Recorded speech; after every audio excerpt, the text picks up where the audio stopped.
Alright, we're going to start the stream right now.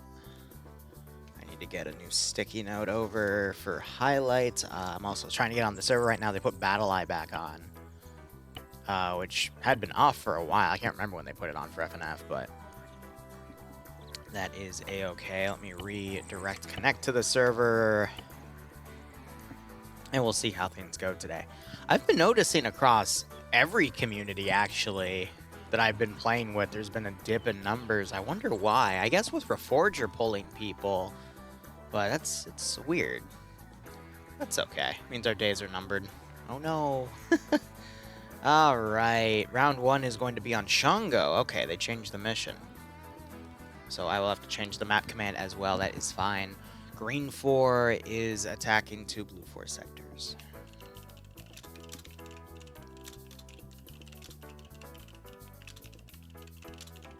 Green 4 has a 10% numbers advantage. Interesting.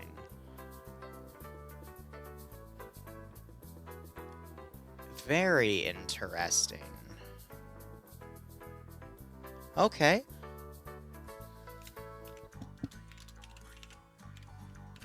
A BTR 70, 2 Dishka Helixes and Iglas.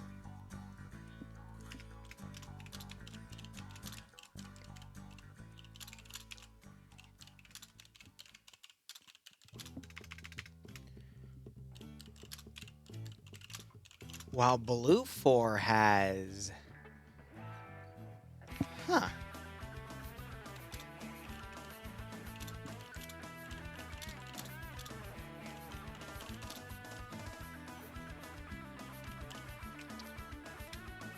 That's an interesting blend there, but I'll take it. Map is going to be Shango in the Congo, Angola.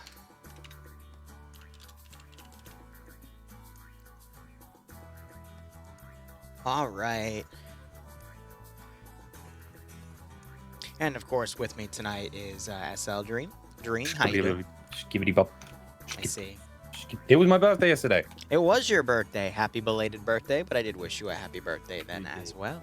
I was out at a theme park called Thorpe Park all day, and I had no clue where I was after. Did you drink too much? Is that why? I wish. Gotcha. I wish. I actually didn't drink a lot, which I did. I went out after.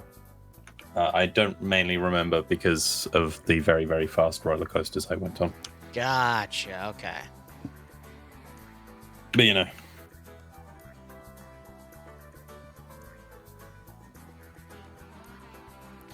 Alright, adjusting everything, getting the predictions ready to put up as well. And what else do I need to do?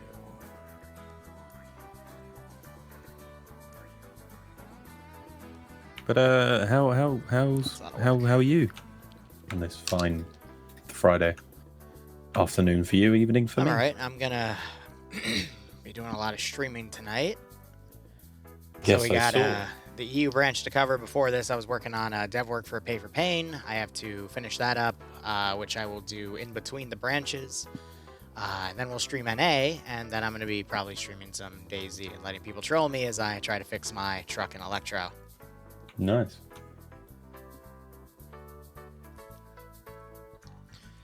I was cleaning the kitchen because Ludwig always leaves it a mess, and I have to deal with it. But I forgot she cut jalapeno on the board, and I wiped it away like an idiot. I need to start using gloves because it's burning my hand, and it got under my fingernails, and now it's really burning.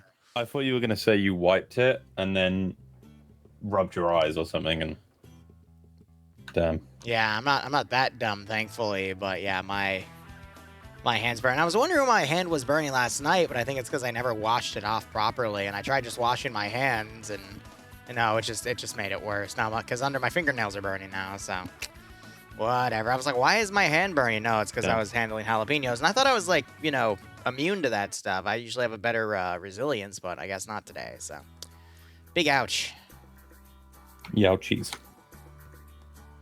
And Mod Addict in my chat is absolutely right. There are worse things to rub when you have jalapeno, whatever the thing is that causes the burning sensation. Like your toes. Haha, Yeah. That's what you meant, right? Oh yeah, definitely. You wouldn't want to rub your toes while your hand's burning. No, not at all. But yeah, I don't have a neutralizer for it though, Mason. Because I've actually told a couple people and they've been genuinely surprised. I am now 20 years old. I am not 25 or 30, as a few people have told me. No, you're 30. Stop lying. Capsaicin, that's it. Unfortunately for you, I am not. I refuse to believe you're younger than me.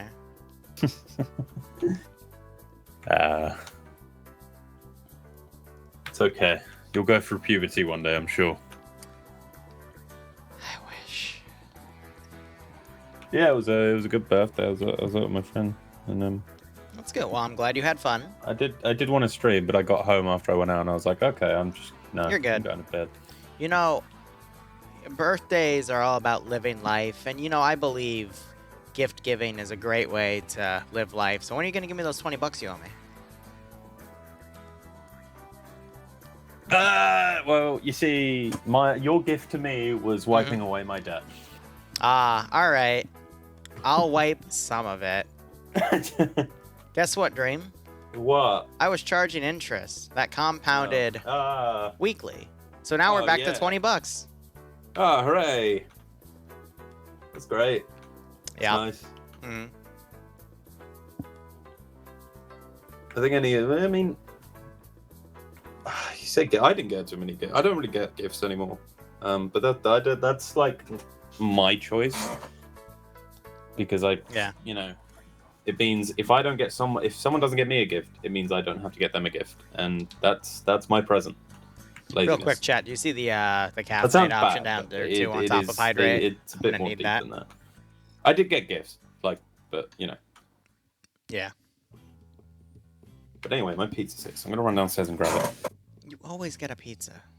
Yeah, I do. Yep, there it is. Thanks, Mod.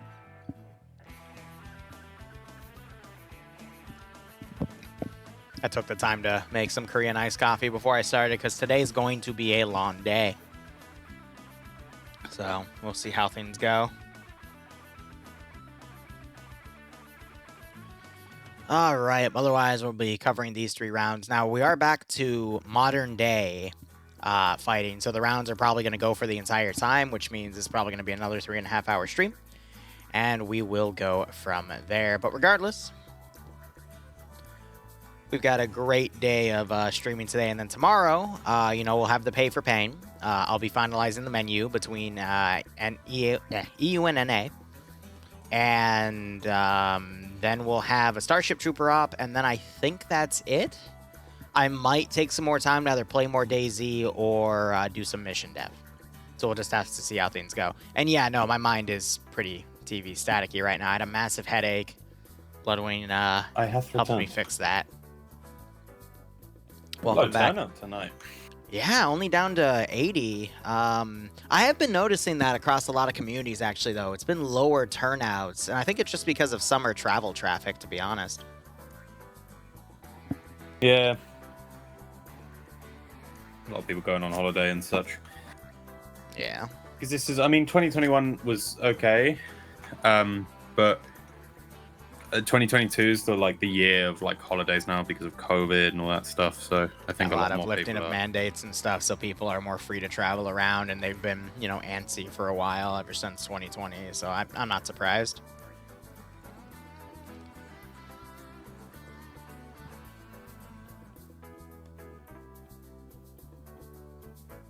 Are you going on holiday anywhere this year? So Bloodwing and I already went to the Outer Banks for a few days. It was going to be a full week, but we caught COVID after going to a friend's wedding. I'm planning on a day trip to take her somewhere out in the outback of Virginia to have a picnic. We're also trying to find a Civil War recreational battle to maybe watch while we do that. Or we could go winery hopping or cidery hopping. But beyond that, nothing really else right now. And that has to do with... how do I put it? my own personal income being affected because YouTube's shafting me a little harder than normal. But I'm making up for it with Twitch, and Patreon got hit. And, I'm just rebalancing everything for that. But, Now, be right back. I need to turn off my T4 plugin. There we go. I know Bloodwind's going to Costco right now to get some stuff, but she's going to bring back probably a pepperoni Costco pizza. So what type of pizza are you eating? Margarita. Margarita? Yeah, can't go wrong with just the normal. Yeah, that's fair. I know, I timed out the caffeinate so I can be, I can have some control. Otherwise, first sector of this scenario, it's a coup de grace. Green 4 spawn on the other side. Blue 4 has control of the top right map's airfield. And 2 sectors along there, but looks like...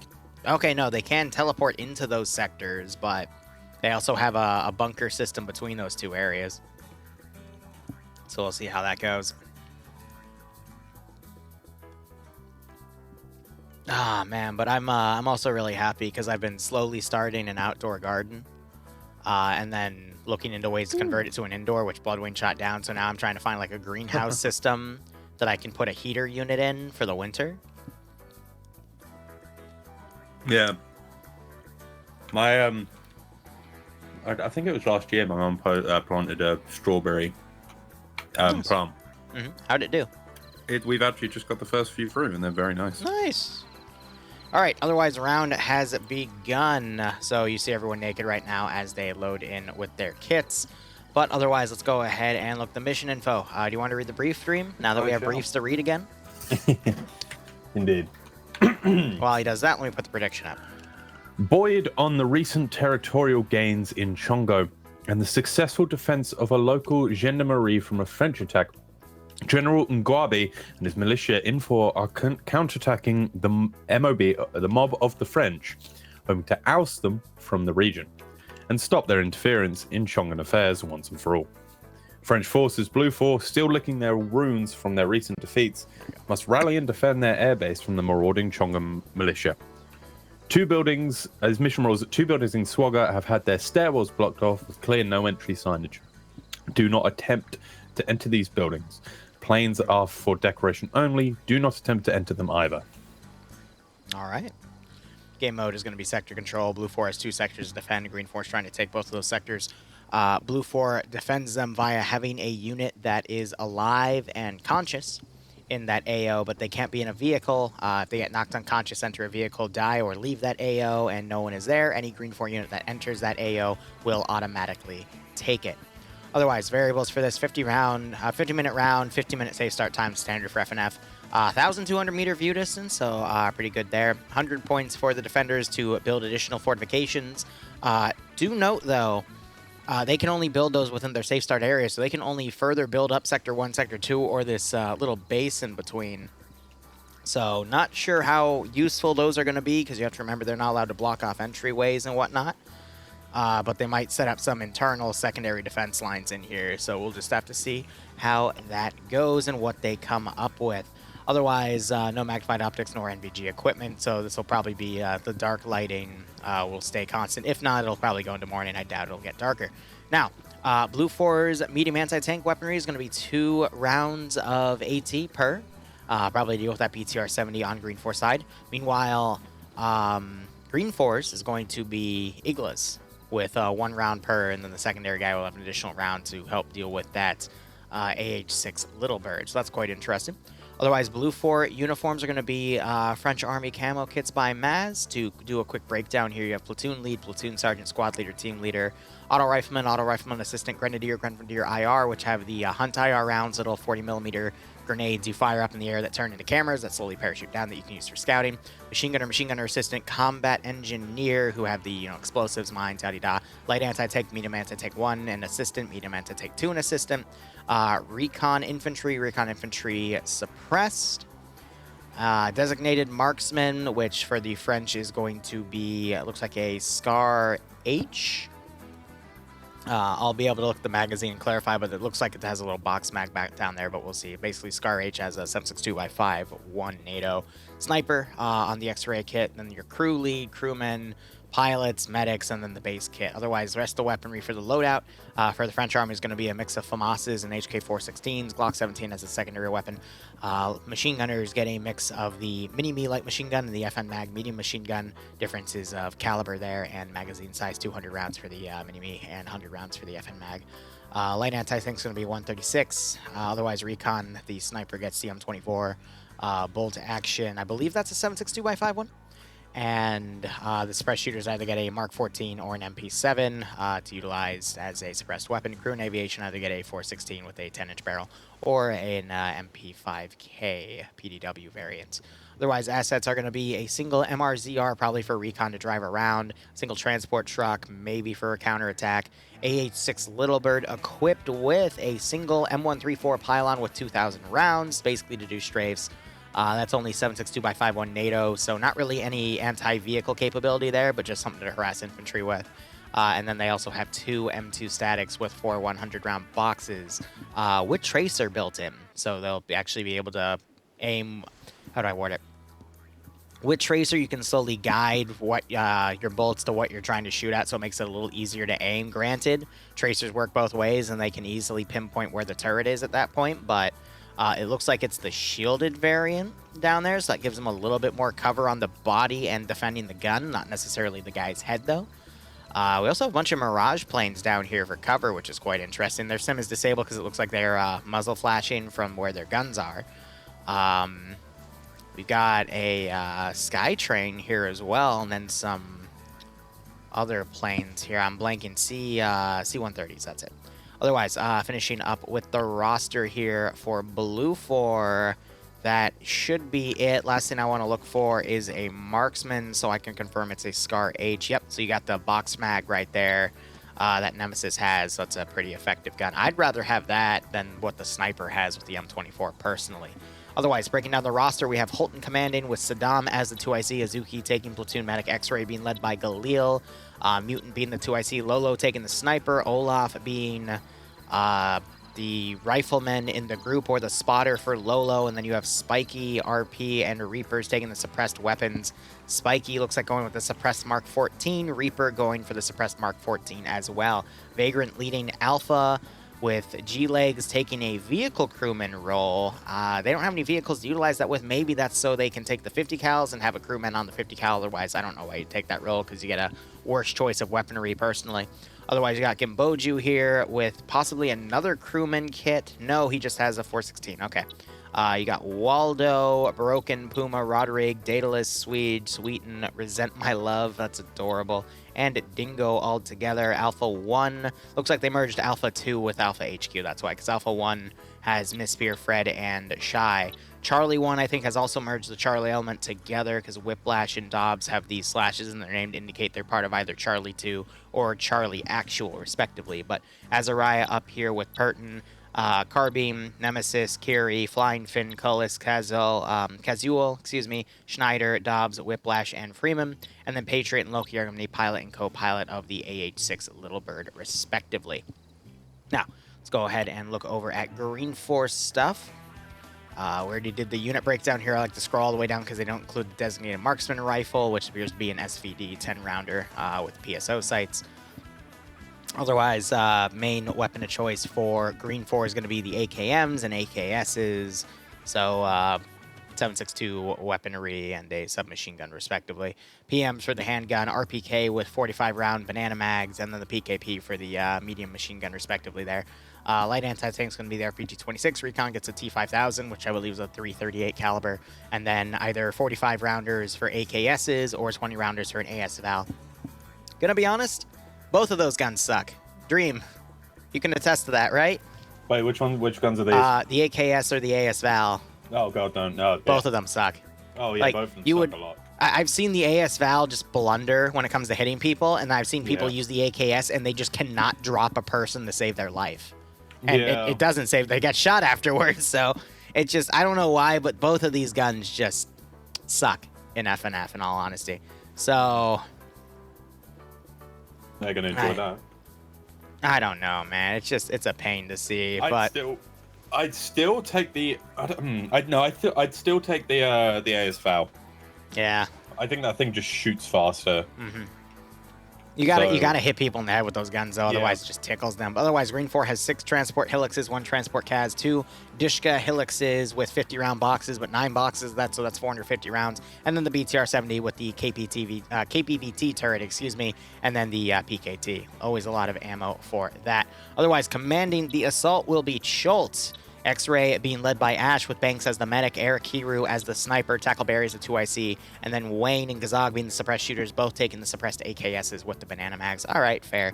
Newton leading Alpha HQ. Looks like he's merged Alpha elements with him because we have Khalil under him with Ant Martinez, Blast, Coco, Pierce, Tenderbaner, Jabby, Meldon, Sushi, Despo, and Sayak all together. Norris leading Bravo HQ. He's keeping the 2 Bravo elements separate. Tilster leading Bravo 1 with Dooley and Batty under him. Sholand leading Iqbal, Steel, and Aim at the Stars under Bravo 2. Charlie, we have Papega Pirates. They've merged everyone together. So they've got King leading Mobile X, Shade, Flux, Maz, Elik, Guy Fury, Bant, and Schnuffles. And then Gamma 1's going to be the big crew with the BTR with Oddball, Morgan, and Jack. And then Alpha 1 has Raposo under him. So, all right. We've got Papega as the attacking faction, Scandy as the defensive faction. Good split up of hardcore players. I don't see Bay on tonight. Yeah, he's there. Bay and Charlie HQ. Charlie HQ second. 4. Oh, yeah, no, I went right over him. Okay, so he is with Papega as well. Was it G-Legs in the... No, it was Patriot in the helicopter. All right, so one of the best pilots here. I'd say G-Legs is arguably the best, but it really just depends on the frame. But, I mean, that little bird with the 134, 2,000 rounds can go by very quickly. But more importantly, as a co-pilot that can access the camera. So this vehicle is also going to be a really important scouting piece as well. But, I mean, the AOs are also really close together here. So I don't see Blue 4 winning the time. They're going to have to win by defense. And that's always tough. But I'd say keep X-Ray close. Put them in an apartment building where they can snipe most of the AO from. But I think X-Ray is just going to run off and get killed somewhere as they normally do. But we'll see how things go with that. Dream, you got any thoughts of the AO? Thoughts of the players? I've been talking too much. Hydrate and caffeinate. I would say it's a little bit unique, I guess, considering... I guess we don't really see airbase defenses much anymore. It's for control of the entire airfield. They did do a good job of building up the airfield as well, a good mix of custom buildings as well to add a little bit of character here. A lot of these fighter planes down for a little bit of cover as well. I think they did a good job with this AO in particular, so we'll just have to see how it goes in terms of defense. Players, this is a cry for help for Papega Pirates. Please accept my application. What? They keep rejecting me. Oh. Well, Dream, that's because you got to get good. All I did was friendly fire and kill Flux 2 weeks in a row. By accident. Uh-oh. Server having a little bit of desync. I think that was because of people disconnecting and reconnecting, though, because as soon as the server pushed those messages, it fixed it. So you got to remember, when you take Arma 3 servers past 60 players, even one person disconnecting, another person reconnecting, if they do it like too close to each other, the server will have a bit of a freak out, and it looks like we're seeing a bit more of a rubber band, and that was immediately fixed. So it's just funny. I do appreciate that they put one of the 50 cals on one of the... it's a really open spot to put it, and yes, they are putting the crewmen on the 50 cals here, but... They're trying to get massive Overwatch points. I don't always agree with those, though, because it's really easy to then pick those guys off. But I do appreciate they put a little flat board under the 50 cal to stabilize it. That's cute. Wait, who's this? On the northern sector 2, on the Hainer, the eastern one of the 2. So not the easternmost, but the 2 on the northern side. You'll see 4 guys on the Hainer, and they're trying to build a little 50 cal platform. So they're putting little things under that. Destroyed immediately. Yeah. This is why I'm a fan of keeping the sniper with the platoon, because snipers can easily pick off these guys. But I mean, the marksman can do that as well. I mean, Green 4 is going to have the SVD, Blue 4 has the Scar H. All I'm saying is look at where Papega Pirates are and look at the direction they're heading. They're going to go for a back, like, they're going around the back. I don't think so. Well, no, you could be right. They could be going for the northern side of the airfield to hit Sector 2. The southern force is going to go for Sector 1, but it looks like Green Force divided into 3 different pockets here. So we might see the rightmost group get into the town and then push the northern or southern group to be an assisting force. I feel like if Green Force was smart, though, they would push into the town first to have more cover than compared to assaulting from the open on the southwestern side. And then they could just push and take Sector 1 as they push north of the town and hold a base of fire. And then as they're harassing that sector, they can take half of their remaining force, do a wide flank to stay in the buildings, get into the apartment complexes on the northern side of Sector 2, pick people off from there, and then push in, because crossing that airfield is going to be a fucking death sentence. Now, I know for a fact, here's what they're going to do instead. They're going to take Sector 1, they're going to do a massive smoke charge up to the Hainer, and then they're going to push in and kill it, because Why are you trying to stop? Because I'm a Zeus, man. It's what I do. I create this really intricate way for the players to do something to reward them for when they do it the right way, and then I laugh my ass off when they get murdered when they do it the stupid way. That's what I do. And then they complain at you because they always complain. Too hard. Yeah. And it was unfair, and it's like, oh yeah, definitely.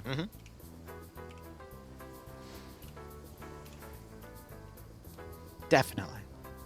It's what I live for.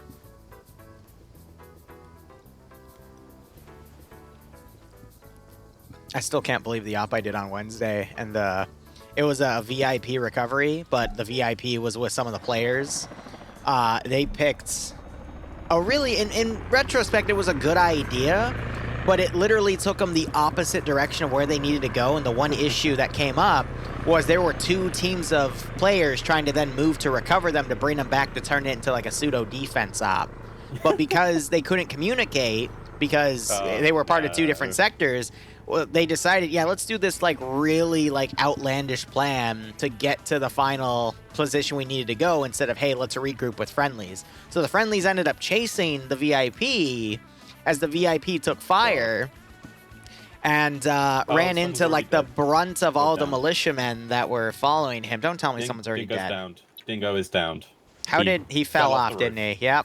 Amazing. Well, Gambuju's gonna medic him up. But yeah, no, I'm going to redo that up in a month and see if they learned anything. But yeah, no, you got Pepega rushing the hell in here. Okay. That's a bit more of a Pepega move. You got the MRZR deploying towards the center at point 102. Green 4 riding up the right flank here. Oh, the X-ray central group. Straight in front of Pepega Pirates. Yep. Any of them seen it? Yeah, they've seen it. They're all staying low, though. I don't think they want to fire. Now they're firing. Why did they turn? Why did they turn? A lot of fire going in. Oh, one of them's holding a smoke. So that's good to leave the spray. Ooh, someone just got hit by the 50. They're all up, though, so... I think that was a bad call for the back parts, though. That's completely just showing their position to everyone. Yeah, and there's still 2 guys up on the hill that might be able to flank. But here's the thing. This is going to make Blue 4 think that the attack is coming from over here at where Pepega's coming from, when in reality, Green 4 have done the smart thing. They're going to push into the town and then attack from the town where they have positions of cover and they can use those taller buildings. So it's smart. They're basically having Pepega pull the distraction. But yeah, now you got Spiky and that other person engaging Pepega here from the hill. Alec just got hit. Now you got some return fire coming up, I think on Spiky on the left, who's skylining a bit on the hill. Spiky hasn't fired 1 bullet and was still... Yeah, Mutant's the one that's in the lower ground there. Now we'll just have to see these guys. HMG firing at Charlie HQ, just over them though. Bays in the gunner. Yep. Now those are landing closer. Yep, so with those tracers, they're able to continue to... Just got hit. He's not dead, though. No, he's not. That's the second guy with the 50 cal I've seen hit but not, like, go down. So that's kind of interesting. Guy Fieri gets picked off. Yeah, Whiplash is down. I don't know how he went down. Probably fell off of something. That seems to be the norm for Blue 4 right now.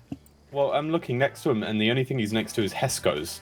Yeah, and there's some blood over to the right, so maybe Bay got a few shots off, or maybe there was some crossfire that Papega was doing while they were shooting at the MRZR pulling away. I don't know. Fieri's not going to be happy about dying there. No, he does not. This is a good job, though, because this is pulling all the attention away from the town. And that's going to allow Green 4 total control to get in there, because you can tell this is just a long-range harassment play. And you got the BTR in a hill over here doing some great long-range shooting, causing something to smoke in the hangar. It's one of the fuel pods, fuel pods. But again, it's doing a great job of pulling attention away. Okay, Waldo just fired a GL for no reason.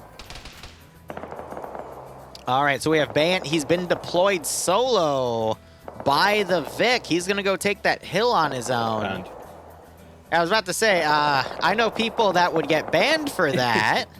January 1984. Bay's actually decided to go for the long shot on Mutant instead of getting closer, and he makes it. Spiky apparently not hearing anything. Whiplash DC'd, so wow. I don't know how Whip died there, but all right. Weird. Here comes Very Charlie HQ Flux. They're all loading up now. Mutant, I think, just got hit again. Yeah, now they're pushing. Spiky now hears it. Spiky just should run. I think that's exactly what Spiky's trying to do. Spiky's going round. Oh no, Spiky. Oh my god. Where Spiky, are you going? honey. Spiky, no. Spiky found Papega. Papega says hello. Yeah. With bullets. All right, opening shatter here. This has only been the first 5 minutes, and there's been some casualties. Green 4 is right on top of the objective. This could be a 30-minute round. I see this getting done in 25. Yeah. Spiky definitely should have pulled back and sat on one of these buildings. Yeah, I mean, it's hard. It's tough to make that call when you're only 2 people up there, because, you know, you're not thinking. HMG takes out Kalel. More 50 cal coming, smokes the Dishka car as it tries to return fire. Driver tries to get out, explosion! Kills 2 additional. Wow, that was really good firing from 50 cal there. Who is it? Nah, it's Greg. They've actually done it really well here because they've got covering on the right side. Now we're going to see attention of Blue 4 turn east. This is going to allow Papega an opportunity to possibly charge. But, I mean, right to the south, they have to deal with Scandy. And Scandy and Papega, I mean, they're the 2 guys that always go at it, so. Green 4 otherwise. It's a risky cross and gets punished for it. He is in cover now, though. But you still have the little bird, though. Yeah, I think it's about to make its first run. Here we go. This could be a very accurate run. They're coming in a really is nice Azariah, Nemesis. Papega has King, Guy Fieri, all these guys. But I think this could be more of a scout. Yeah, basically just to check how much fire comes in. They're staying low so the Igloo doesn't have enough time to lock on them, which is smart.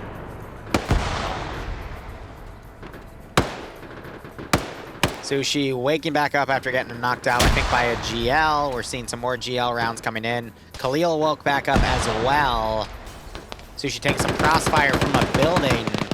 But yeah, now we need to see Papega make a move here to continue to stress the defenses on the first sector on the southern side. And we need to see Green 4 follow through with the rest of their force. AT firing in.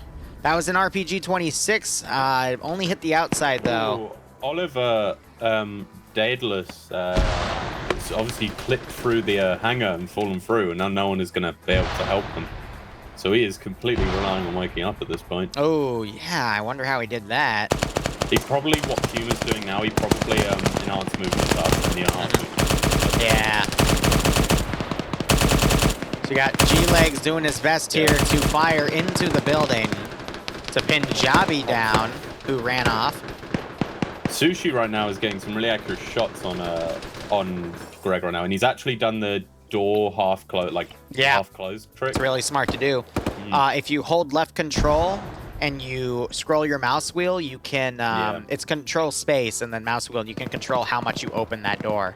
Very useful for making keyholes. Yeah. Greg was never Charlie seeing has that. made their... Pepega's made their there it charge. is.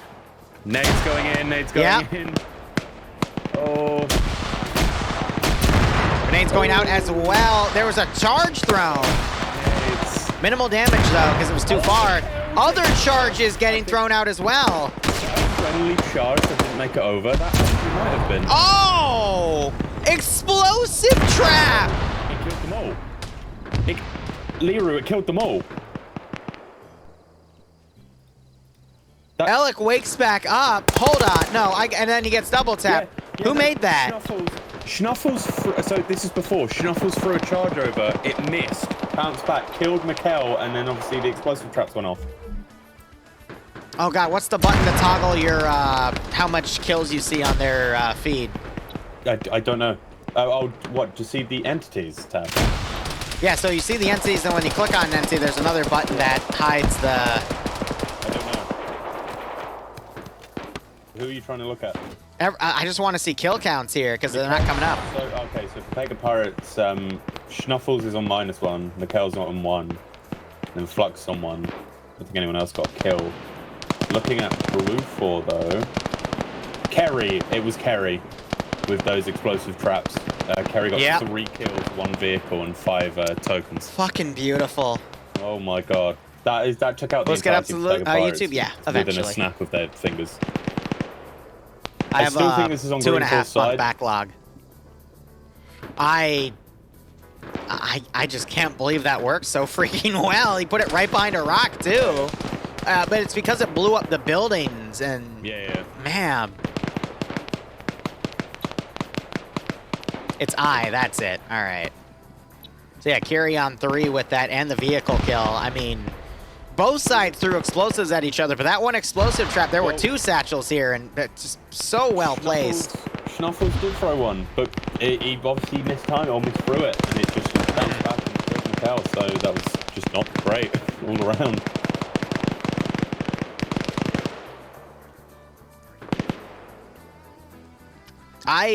I'm struggling to see how Green 4 can bounce back. They've lost their flanking attack with their elite troops.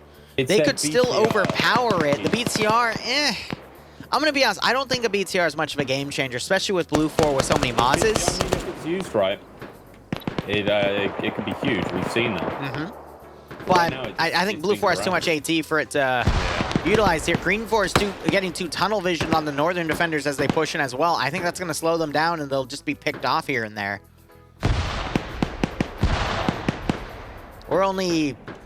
We're still below 15 minutes of this round, and already some major stuff has happened. So Mobile is the last surviving member of... Oh, I'm actually noticing Hotel 2... Okay, no. Their +1 has just disappeared. Oh, no, there it is. If I told... Whoa, Hotel 2. Okay. They have a pilot and co-pilot under Hotel.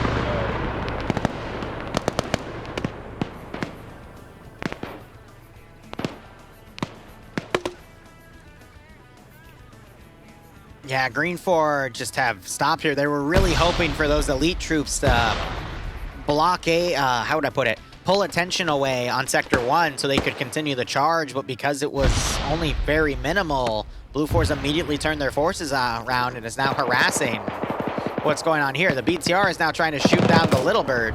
BTR is doing enough for its own. Oh, Igla launched, but it did not get the lock on, and it just flew off. Incredible. All right, we got Norris up here. He's trying to lead the push, but it's going to be through the open if he stays on the left of this road here. Throwing some grenades down as well. If I was Green 4 and I had more guys, I'd send my gunner up. I mean, look where Pert and Azariah are, and look on the outside of their building where the smoke is. There are people that have already tried pushing, and they've been taken out. But you've got Nemesis up on that little keyhole window, I think. Oh, that is a brilliant position. Yeah, he's trying to pick off people from this window over here. But yeah, if he goes up the stairs and looks outside right there, he can get more kills. It's just there's a lot of smoke as Green 4 is trying to make this initial charge work. Really that hits Norris in the back. Yep, Nemesis Norris is shooting that window out. He wants to try to throw a grenade in there. He gets the throw right into Azariah's cubby. He doesn't notice. He gets blown away. Sit down, Azariah. Damn. Little Bird is on fire. Throws another nade, and he actually misses. Little Bird's down. Little Bird's down. And there are no survivors. I don't think the Igla hit it because the BTR... Must have been the BTR then. The trail of the missile, I didn't see it hit. I heard something crunch, though. I take it back. Captain Morgan, the BTR gunner, has actually -1 kill. How do you have -1? Wait, did he do what I think he did? No, he didn't. So how did he get -1 How did he kill? get -1 kills? Maybe he didn't take up the helicopter then. Well, no, because the helicopter, they have that script freestyle crash landing, which the helicopter lights on fire. Yeah. It doesn't always give you the kill. Ooh, Schneider tries to set up a position, but he's immediately stopped. Freeman now caught in the open. He's going to be pulling back. Now you got this first Green 4 group coming down, but Green 4 has been whittled down pretty hard. Nemesis has picked a spot again because if he gets up there, he's got a whole load of people to take out. Oh, yeah, here we go. Coco being hit. Gets the knockout. Trying to go for Khalil. He's spotted. He's going to quickly change positions. He might run downstairs. Periton might be considered out now. Periton being shot in the back as he pushes. GL misfired by Newton. Periton gets blown away with a headshot there. That sucks because he had a mini-me. What a nade by Nemesis right next to Coco. Yes, knocks him out. Did they buff grenades? That's Sexayami. It gets them both. Did they buff grenades? Grenade kills. Thank fuck. Grenades actually do shit now. Another grenade goes up, kills a blue 4 guy. Yes! Do you know how many years I've been waiting for FNF to finally treat grenades like grenades? Holy fuck! This is great! Yes! Now, yeah, people are going to play net 2 OP now. Yes! Oh, BTR's down. How did the BT... I guess it was from the freaking Northern Garrison or something. Might have been Dobbs? No, he's got a single shot disposable. I don't know.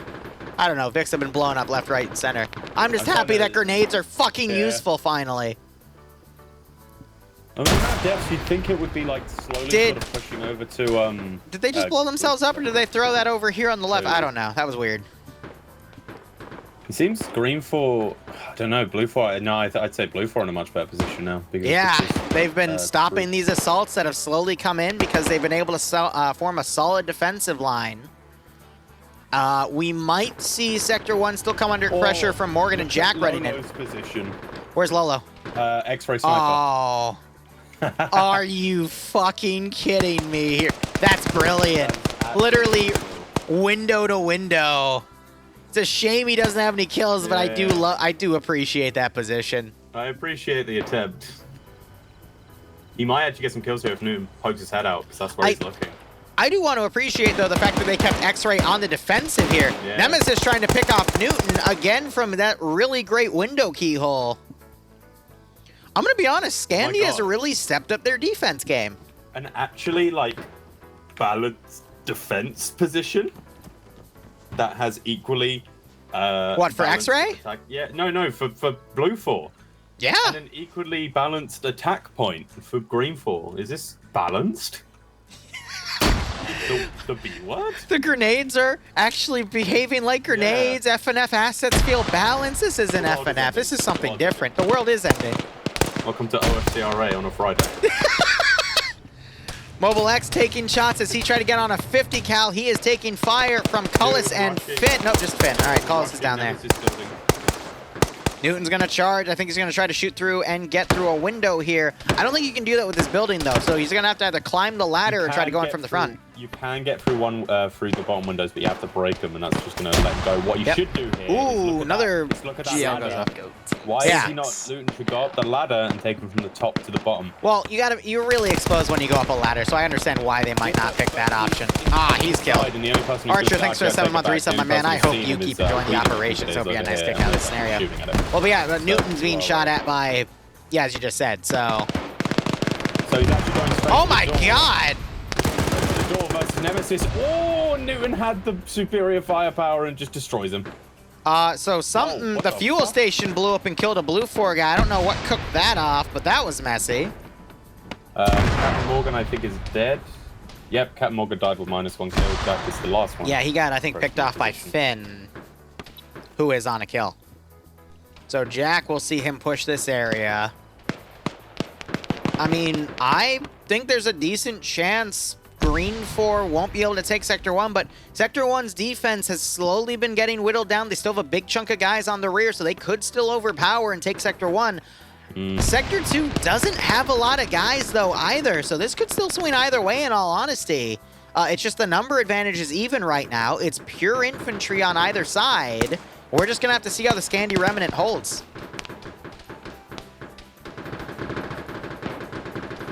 But yeah, this entire base is smoked right now. But Green 4's too far back and too engaged with the northern sector to take advantage of it. Lolo left his window position to move on to the plane. I honestly think he should have stayed at that. I think that's the best position for him. So I think let me check the rule real quick. Planes over decoration only, do not attempt to enter them. Yeah, so they can go on top of the plane, but they can't enter the plane to like hide in it. It probably isn't enterable, but they're just keeping it in there. Well, you know, in case you like glitch yourself out into like the center of it somehow. Because there might not be a way for Green 4 to shoot you, because I think that Skytrain is in that sector itself. Yeah, but being on top of it should be fair game. All right, so you got Jack trying to fire at people on top of the Hainer. He's keeping them pinned. Vagrant's going to try to turn and engage. Lolo's noticed it, though. I think Lolo's just trying to reposition himself to see if he can see.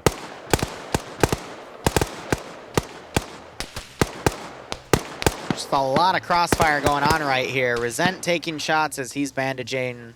Or she, I don't know. If everyone ends with -1 kill, do they actually fight each other? I mean, they fought each other's team. Like, they fought each other, but not the enemy team, that's for sure.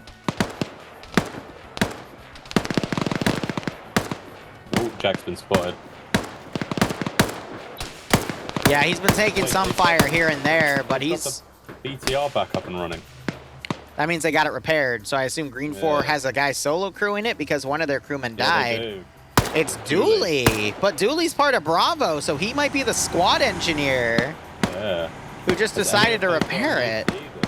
Oh, that's why the fuel station blew up. The truck right there cooked off and destroyed the fuel station. Okay, so probably a grenade throw. I'm not seeing any AT for Blue 4 nearby this BTR. Yeah, this could turn it around. I thought I saw someone with light anti-tank. Yeah, Dobbs has Stick of LAT. But he's going to have to expose himself pretty hard to make that work. Flying Finn trying to pick off these two guys as they come in. But Azuki's right here. Bad frag.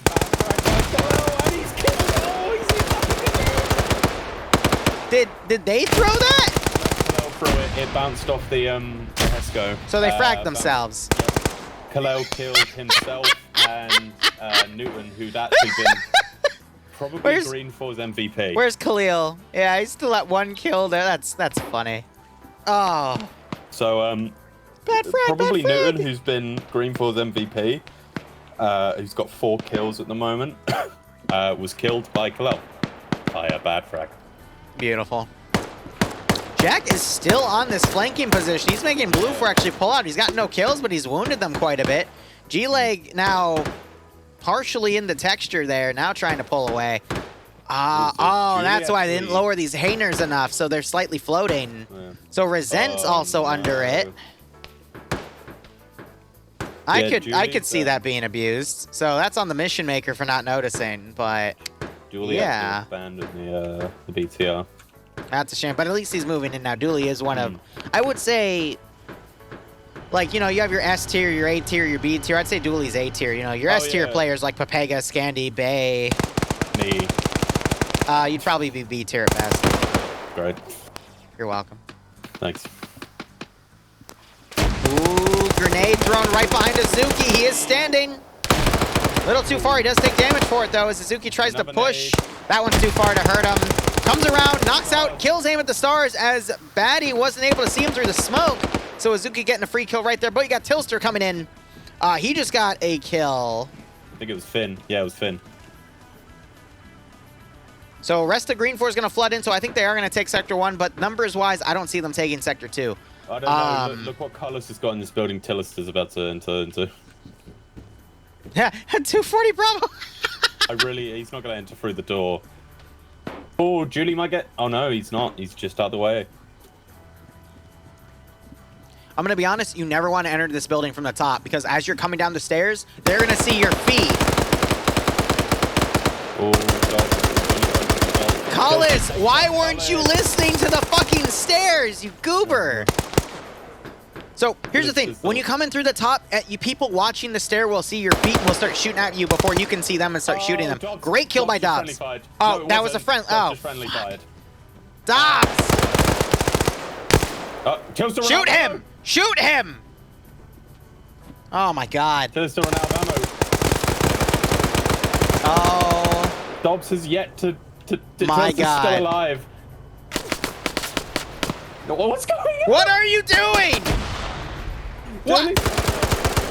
And there it is. Oh my fucking God. This has been friendly fire. Like, we're off. Guys, we're off World War II. We're back to normal. We're back to normal F&F, everybody. Oh my God. Here goes Platoon HQ. He's in the truck. All right, I'm going to do a quick numbers count real quick. Got 2, 3, 4, 5, 6, 7, 8, 9, 10, 11, 12 guys on green 4. Blue 4 has 1, 2, 3, 4, 5, 6, 7, 8, 9, 10, 11, 12 v12, everybody. One objective left. We're only 24 minutes into the round, not even halfway through. Let's see this go down. This is actually a really good strat from everyone in the hangars. Just close the door. In one of the hangars, they built like a little sandbag. Hey, Flower Dandelion, how are you doing? They've done it in the other one. But I pull you out of my yard all the damn time. Well, the 50 cal got shot to shit, so G-Legs is just gonna chill. I think they actually, yeah, no, look, there's a backpack on the ground, so they deconstructed it, put it back up, and I think it. Oh no, yeah, they probably shot it to shit. I'm doing all right. They actually deconstructed it and then built it back up. A lot of streaming today, big day. Justy, I wrote down a few highlights, but it's been a pretty solid round. They buffed grenade damage, which has been really, really nice. I'm glad to be back. Yeah, it's good to have you back, buddy. Yeah. All right, we got Steel and Iqbal coming on the left side. Right side has Tackleberry and Wayne with Arakiru and Ash coming up. And then we got a few guys holding and engaging. Well, not engaging. They are just holding at this point as there's a bit of a lull in the combat. Blue 4 is going to wait them out. They have spaced out a bit more on this AO to try to cover things. Wheaton's going to be pulling rear security from the apartment. I do agree with that strategy for some good Overwatch. I think he's a marksman kit as well. Yeah, he's got the Scar H with that 230 scope. You got the mirror glitch again. Albeit it doesn't. Yeah, where it's that little white thing there. Heard some AT get fired. It went over. Might have been at the BTR because it detonated right behind, but that BTR was abandoned. They got Steel and Iqbal trying to come around, but they are being stopped by Puma and Swede. Gimboju and Vagrant also on this side. They are a little exposed though, but I think they're going to be covered by Puma and Swede firing at Iqbal and the other guy. Tilster getting a drop on someone running by with that PK. No, that's an F and Maggie still, and he gets headshotted by Holton. Who then? Oh, cheeky little bastards. Look at Holton. They barely opened the top so they could roll. Yeah, this is what you were talking about earlier, wasn't it? Yeah, no, this was this. I didn't know you could do this with these. Yeah, no, you can. So it's every individual piece. You can actually control shift and control that. So you can do it to the under one, which I find silly, but yeah, next gen. We're seeing some great shit today for a first round. So Julie's actually going back to the BTR. I mean, yeah, fuck it. That RPG, which I can only imagine was a single shot. Oh no, Gimboju's got the last AT, and they've actually got eyes on the BTR at the moment. Hydrate. Gimboju lining up a shot. Over! It was a one shot, and that might be their last bit of AT. Wow. I mean, if you hear two thunks and misses and the BTR still there, might as well take it, because that means your enemy isn't really good at their shots tonight. And a calf. That could be. Oh, look at Lolo. Oh my fucking god, look at Lolo. Where's Lolo? He's the same. Only one in X-Ray Live. Oh, okay. You missed it. He was laying sideways in a corpse. Yeah. So. Like aligned on it? Yeah. Yeah. And he blended in because of his his ghillie suit. This round at least has 22 minutes left on it. He's actually got one now. Rodrig. Oh, I think. Oh no, did someone just get killed? No, Rodrig was spawning in because that was where the spawn location was. Then they got taken off because of scripting. Yeah. So Julie's actually. I'd say this round's going to be over in 10 minutes, though, at this rate. Is it fun Zeusing? Flower, some people hate it. I personally enjoy it most of the time. Sometimes it's really frustrating, but, you know. 7 it's running to daycare, making sure people have fun. Oh, 9 green 4. However you want to view it. But it has its pros and cons. Wheaton's actually abandoned his position, coming to join the main defense, which is also I've not had player the worst bases I've loved Zeusing for. I've had some that I slowly resented over time. And then I had some which I thought were awesome. And then they didn't like my Zeusing, so they gave me the boot. I've had it all.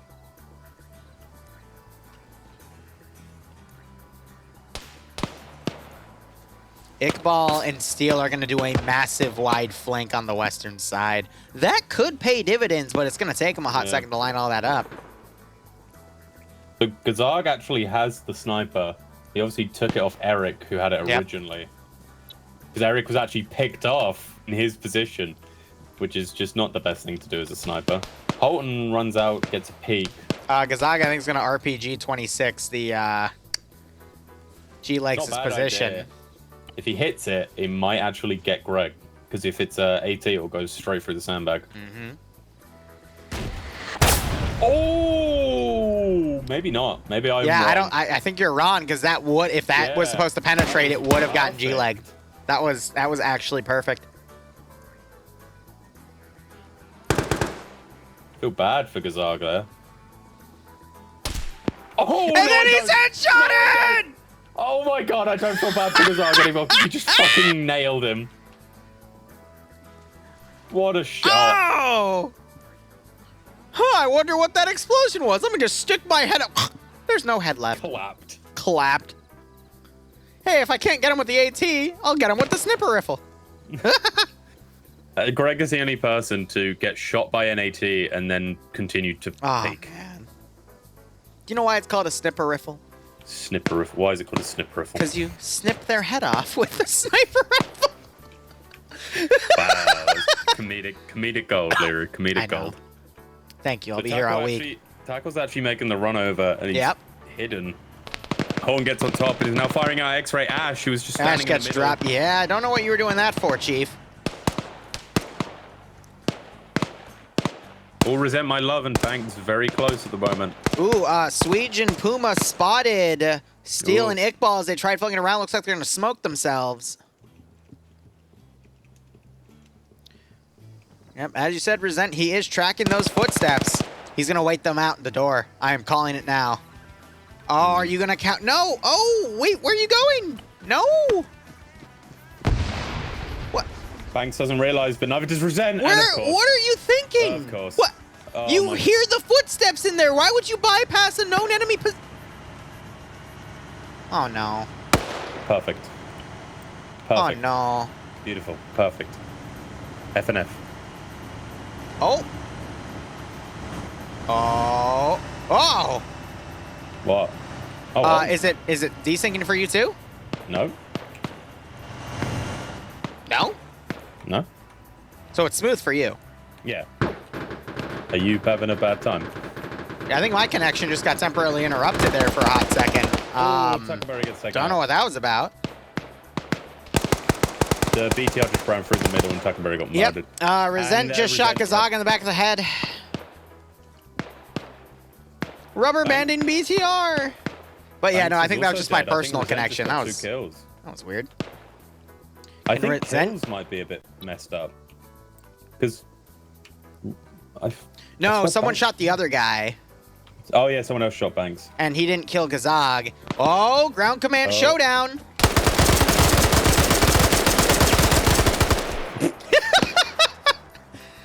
Brilliant. Schultz did a great job just keeping his barrel on Gazag and holding the trigger down. Woo. Perceptive, it's not what the hell is the BTR doing, it's what the BTR doing. Oh, they tried throwing an explosive on it, but it drove away. What the BTR doing? Look it up. They're going to get another BTR. Oh, is Fred going to run up and... Oh, no. Fred, no. Puma. What? Fred? Fred, what are you doing? No! Wait, no, this is actually gonna work. It's actually gonna work. Oh, for fuck's sakes. That worked.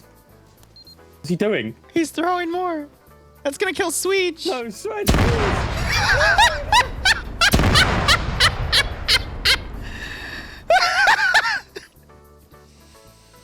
Oh my god. I can't. Here comes Vagrant around. Ban Fred.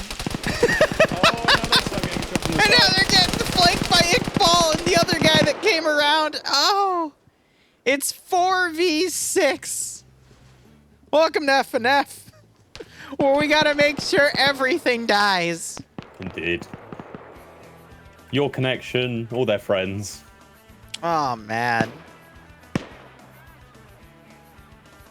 Broken's sitting in this building. Oh no, he's sitting in the air. Cholt's gonna come around there. One nade, Broken's finished. Nade him. Cholt, use your grenade. Cholt, grenade. Cholt, that's why we use grenades. Cholt just didn't fire back. Cholt was like, today I will not fire back. I choose Gandhi.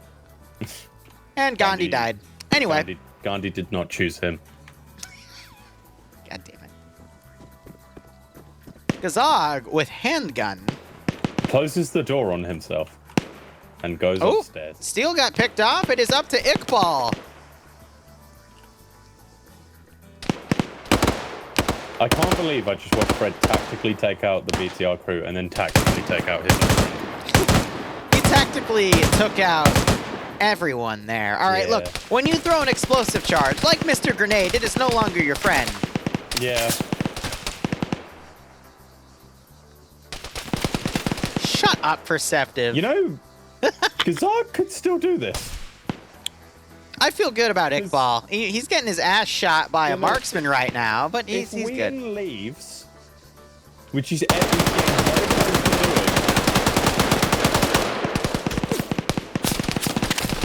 doing, and Gazog somehow takes out Broken. Oh, it's a hydrant, not a caffeinate. My bad.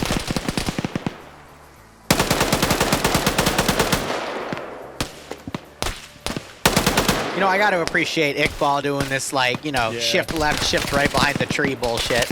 Look how much fucking blood Here's is caffeinate. Oh, that's a...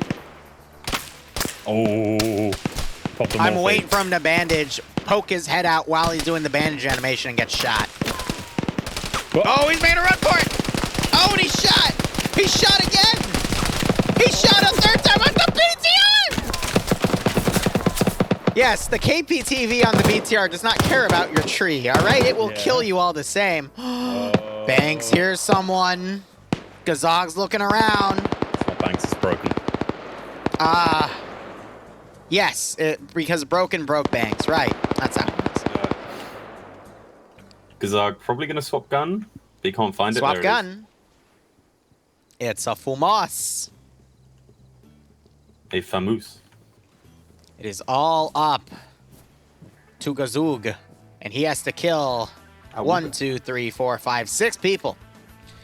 Technically, only 4 because they're in the zone. Well, now 4. Yeah. Can Gazug do it? He is up 2 kills.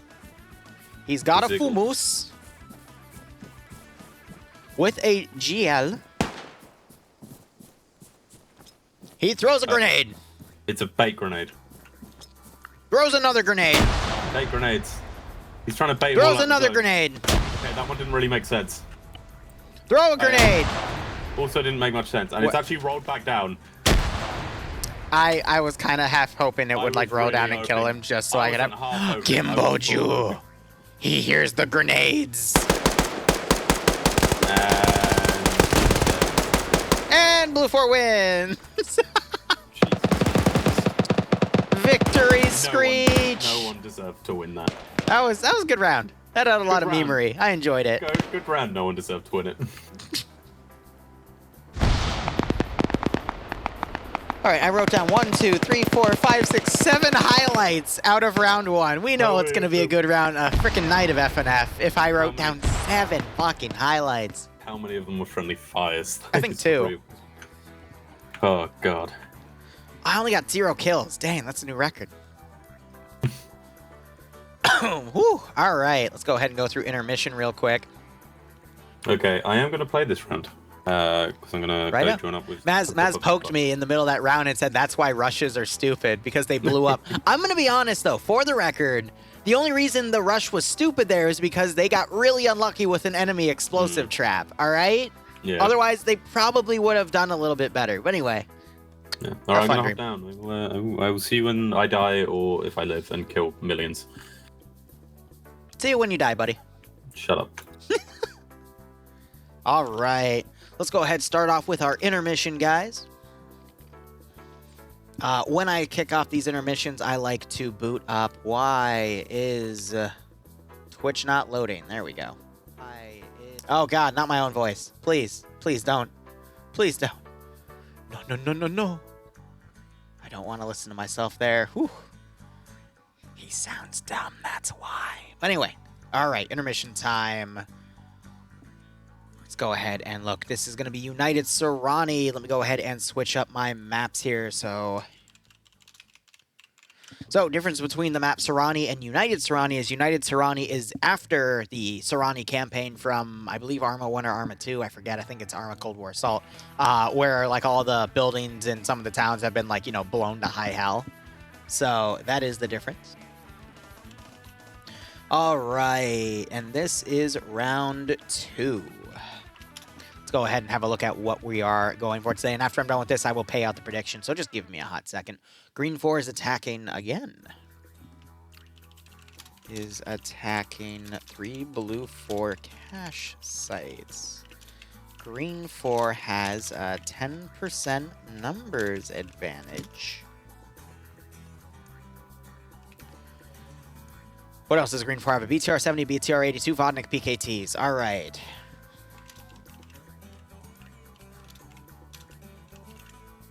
G80 and 2 GAZ PKT Vodniks.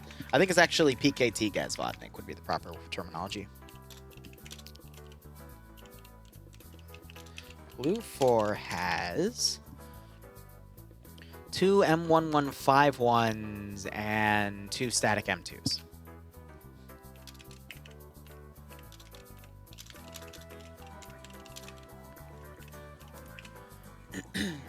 Excuse me. I've been a little congested today, so I'm sorry that you've been hearing me cough around. And I have another link for multi. Awesome.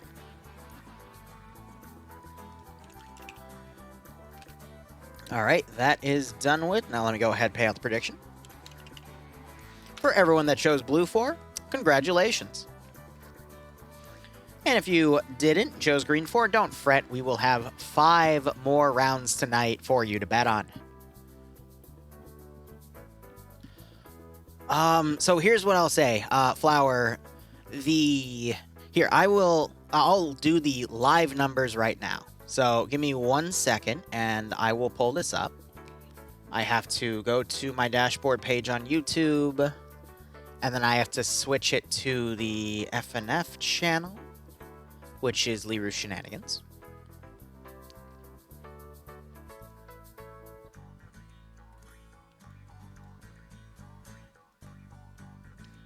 All right.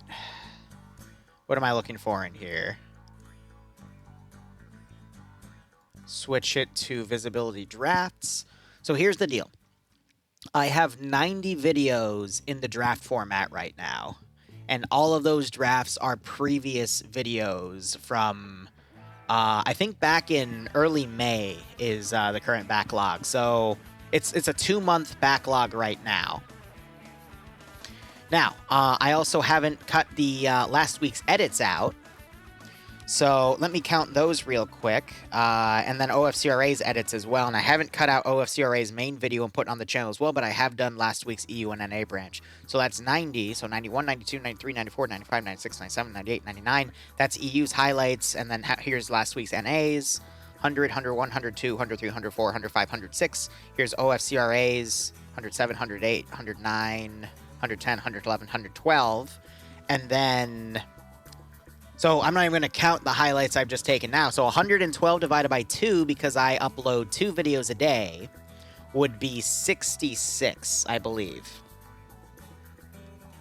So 66 on 30 days a month is 2 months. A little over 2 months, actually. 2 months, 3 days. So you're not going to see... And this also isn't factoring in the fact that once in a while, I am in the process right now of taking all of the highlights I've ever made for Friday Night Fights and OFCRA and any other PvP event I've covered. I'm sorting them into different categories so I can make them into highlight compilations. I haven't been able to do much on that. All of the new stuff I'm editing out right now is going through that process, though, immediately. Because I can easily just send it to a certain folder. But I'm only like 10% done with those other highlights, because these are highlights going back to like 2020. So there's over 150 clips in that folder that I'm trying to sort to make into compilations.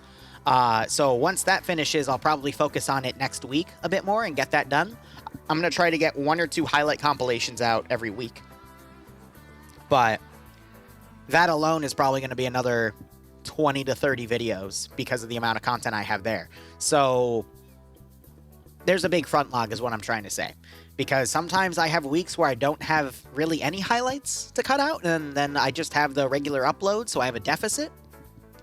And then there's some weeks where, I mean, today alone, I had 7 highlights in the first round alone. So I'm going to have a surplus of content for this one. That's why I have such a big front log, is because sometimes I have times where I have so many freaking highlights I have to sort through. And I mean, the past 3 weeks, ever since I came back from vacation and started doing FNF and OFCRA again, there have been a lot of things I've had to written down here. So that's why there's such a heavy front log for that channel. So, Flower Dandelion, to answer your question, it will be. You just have to wait like 2.5 months. However, here's the follow-up, though. On the VODS channel, you'll see this full recording go on that channel within 2 or 3 days right now is the current front log for that. So, that's just to calculate things out for you. Let me go ahead and kill that tab because I don't want it to eat my RAM there. We'll see how things go. I sound a lot better than 2 weeks ago. Yeah, no, 2 weeks ago I was still dealing with COVID and its aftermath, so that's why I sound pretty crappy. But, you know, now I want to say ever since last week, maybe in the middle of it, things have been better. Yeah, so right now I do also have a bit of a surplus of VODs, which is why they're about 2 to 3 days ahead. I'm trying to make sure I don't keep that too far forward because, you know, people want the VODs up in real time. But I mean, it's just dependent on how many streams I do. So I mean, today, for example, I'm gonna have probably 5 VODs, which is literally 2.5 days of content, because I only upload 2 VODs a day. Sometimes I push it to 3 if I have way too much, but I might actually have to do that this weekend. But I mean, like 5 today, because 1 mission dev, then this stream, then another mission dev to finish Pay for Pain's development for tomorrow, then NA, and then we're going to do DayZ tonight with audio trolling, because I know some of you have been asking for it all week. And I'm going to probably keep DayZ to like one or 2, probably 1 at most between Monday and Thursday, and then Friday, Saturday, Sunday, 2 to 3. Just because I want to focus on a few other things as well. I want to start branching out the channel to a few other games. Like, I want to look at the new Starship Trooper game, for example. But I need to expand the channel a little bit, so that's me trying. I also was debating releasing a 4th channel for Arma Zeus videos itself. However, YouTube has shown me that it actually doesn't really give a shit about my channel in the sense of if I keep it the shorter videos, it doesn't care compared to the analytics I had when I was releasing both the large Zeus videos and the shorter stuff. So I'm just going to put all the Zeus videos and release something every other day on that channel for it and just maintain a longer front log. Because it is nice to, you know, not work on that for a few days and still be covered because video editing is draining to me. And then the only reason I would start a 4th channel up is to do some gardening stuff with the GoPro or cooking. We didn't do a cooking video last weekend, which I will admit I forgot. But this weekend coming up, I will think of something to cook you guys. And then I'm also trying to think of new ways to tackle Patreon, because I want it to be better. So I want to basically add to all that. Speaking of cooking videos, okay, so the delicious sign I broke, it's repaired and it's back up there. So I will I will point that out when we start this up. But they're still organizing for the round. I will admit it takes them like 10 to 15 minutes to organize between rounds, which I think is a little funny. But you also have to understand it's multiple communities on tonight, and they have to organize all those communities, get them into certain slots, maybe adjust things for balancing. So I don't envy what the FNF staff have to do in that sense. But FNF staff, I mean, for an operation like this, they have staff for everything. They have staff for disciplinary stuff, you know, if people break the rules. Or, you know, mess around on the Discord doing shit that they shouldn't. They have staff for mission development. They have staff for managing all of the staff and managing the events themselves. They have staff for managing the slotting of everything. It's a lot. They actually have quite a big staff team. Now, they have been cutting down on it, though, over the past 6 months to a year, I want to say. It used to be, like, I think definitely over a dozen, probably up to, like, 20 or so. Now I think it's down to, like, 8-ish. I want to say 8, yeah. Yeah, no, that actually makes sense, because I know 1 or 2 of them also stepped down recently because of XYZ, you know, life. But yeah, it's a nice operation. So we have 45 to 36 for 10%. I mean, Blue 4 could probably get 1 or 2 more to turn it to like 38 to 43, but that's fine. They should be okay. Let's see, other random things to talk about. Oh yeah, Bloodwing's father and older brother, occasionally when we would go to, because they're Greek, they have these like big family outings. So they got Greek Easter, Christmas, Labor Day. They usually do parties, but they'd always smoke a cigar together. And they, I want to say for the past few events, they've been bringing me along on that. So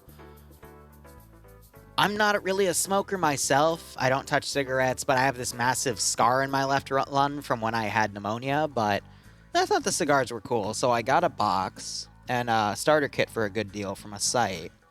I've got a bunch of different cigars to try in there over the course of the next few years, but I had to learn how to season the box to keep the humidity right so the cigars don't dry out. So I thought that was pretty fun. But life is all about trying out new things, having some fun experiences, you know, getting into stuff that you might not know, but you are determined to try to learn, you know, just have fun. That's what I've also been doing with my outdoor gardening. I've got a bunch of planters here. I want to say within every 5 days to a week, I plant something new. But I like to do that instead of planting everything at once, because if you plant like 30 bean sprouts all at once, not bean sprouts, excuse me, like bean plants, what are you going to do with like the 90 to 150 bean stalks that you have to harvest after the course of like 10 weeks? You gotta plant things gradually. Otherwise, you're gonna have to deal with it all at once, and then some of it's gonna spoil because you're not gonna eat all that at the same time. So I like to plant only a handful at a time. You know, every few days to a week, depending on how often I'm gonna want to eat this.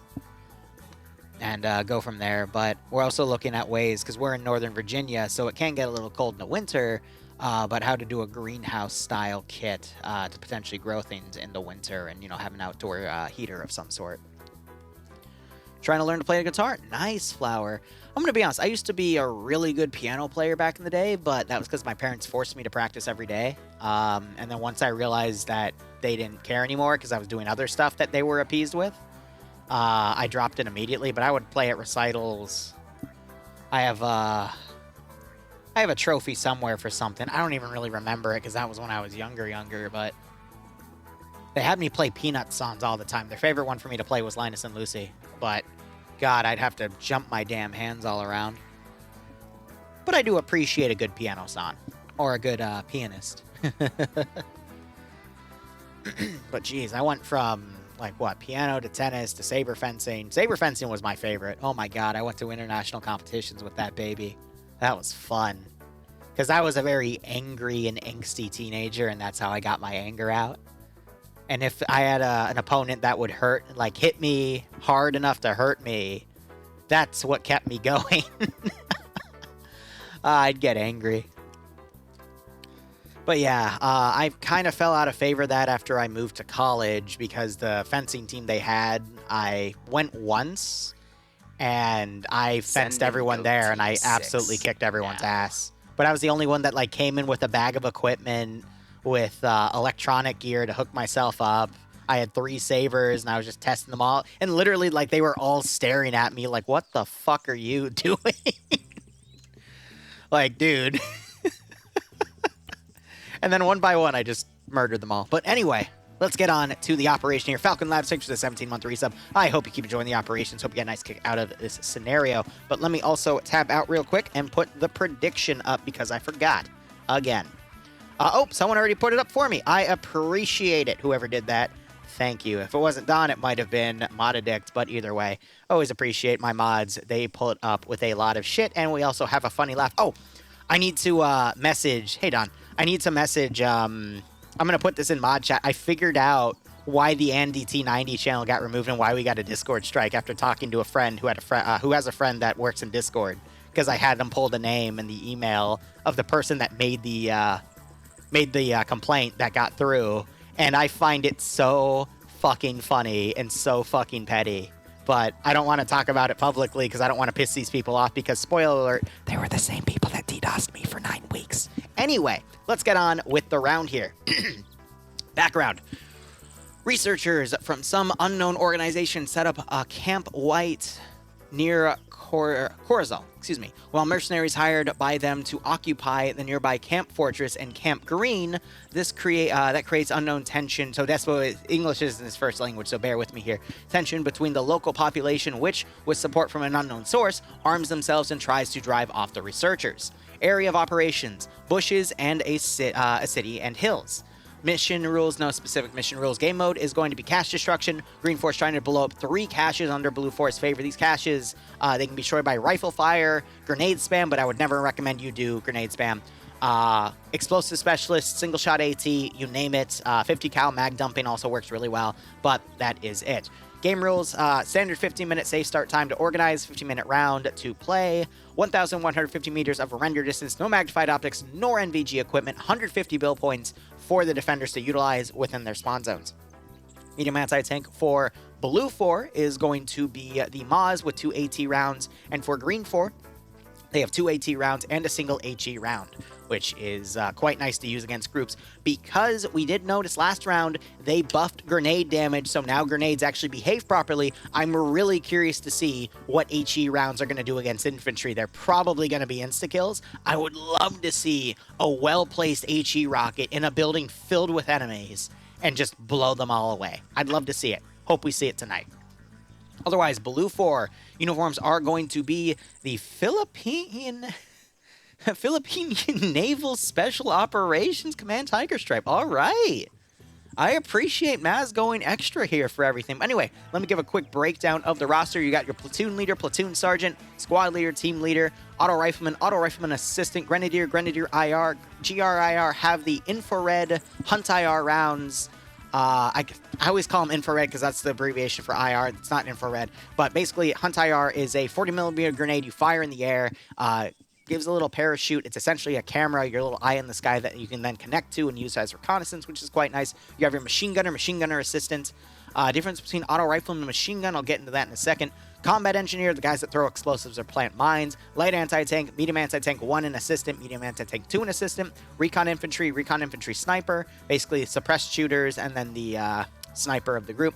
Designated marksman, this is important to note because you don't see the DMRs on the loadout. So that looks to be some sort of Mark 14, which is a NATO 7.62x5.1 battle rifle, so a bigger round. Sniper, that appears to be a 338 M2010. And then you have a crew leads, crewmen, pilots, medics, and then the base kit. Loadout otherwise for Blue 4 is going to be HK416s. In my opinion, the best gun out of RHS is the HK416 in terms of 5.56 platforms, in terms of stability with weapon sway and recoil handling. I don't know if FNF rescripts those specific features. I know they rescript all of their chest rigs to be plate carriers for balance, which I don't mind. I think that's a good idea personally. But otherwise, they also get the M4A1 and the Glock 17 as a secondary weapon. Now, support weapons here. You have your light machine gun for your auto rifle, the 249, and then the machine gunner, who gets the medium machine gun, gets the 240 Gulf. Light anti-tank is going to be the M72A7 Law. Then you got your 2010s here for the sniper. Suppressed shooters, the 2 and X-ray get a choice of the Mark 14 or the SOCOM 16, which are pretty much the same exact gun, because they both fire 20 rounds 7.62 by 51.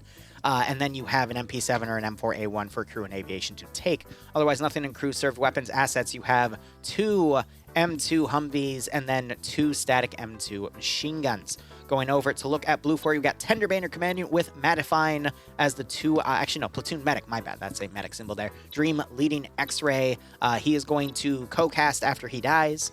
But we'll see him in a bit. Curie being the 2 IC, Sushi being the sniper, Sayek and Despo being the 2 suppressed shooters. Despo going with the SOCOM 16, Sayek also going with the SOCOM 16. Don't blame him, I mean, it's a better version of the gun compared to the Mark 14, but some people like the Mark 14 better, which is why they give that option in the first place. Shy Lee and Alpha HQ with G-Legs, Lolo, Galil, Spiky, Reaper's Insanity, and Resent My Love joining in, probably from Alpha 1 or Alpha 2, because normally Alpha Actual, Bravo Actual, Charlie Actual, dubbed Alpha HQ, Bravo HQ, and Charlie HQ respectively in FNF, just have the squad leader and then a crewman, and then everything else is in the 2 teams.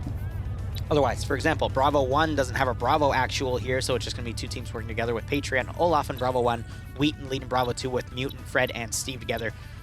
Flux leading, King leading Papega Pirates on Charlie here, one of the best communities within FNF for clarification, with Flux, Schnuffles, Artisan, Maz, Bant, Elec, and Guy Fieri under him. Khalil leading Delta 1 with Ant Rasbo, Martinez, Coco, Newton, and Balast together, and then Dingo under Bravo HQ, so he's going to be leading those 2 groups. And that is what we have for this area here. Meanwhile, Green 4, starting off over here, let's go ahead and look at their breakdown here.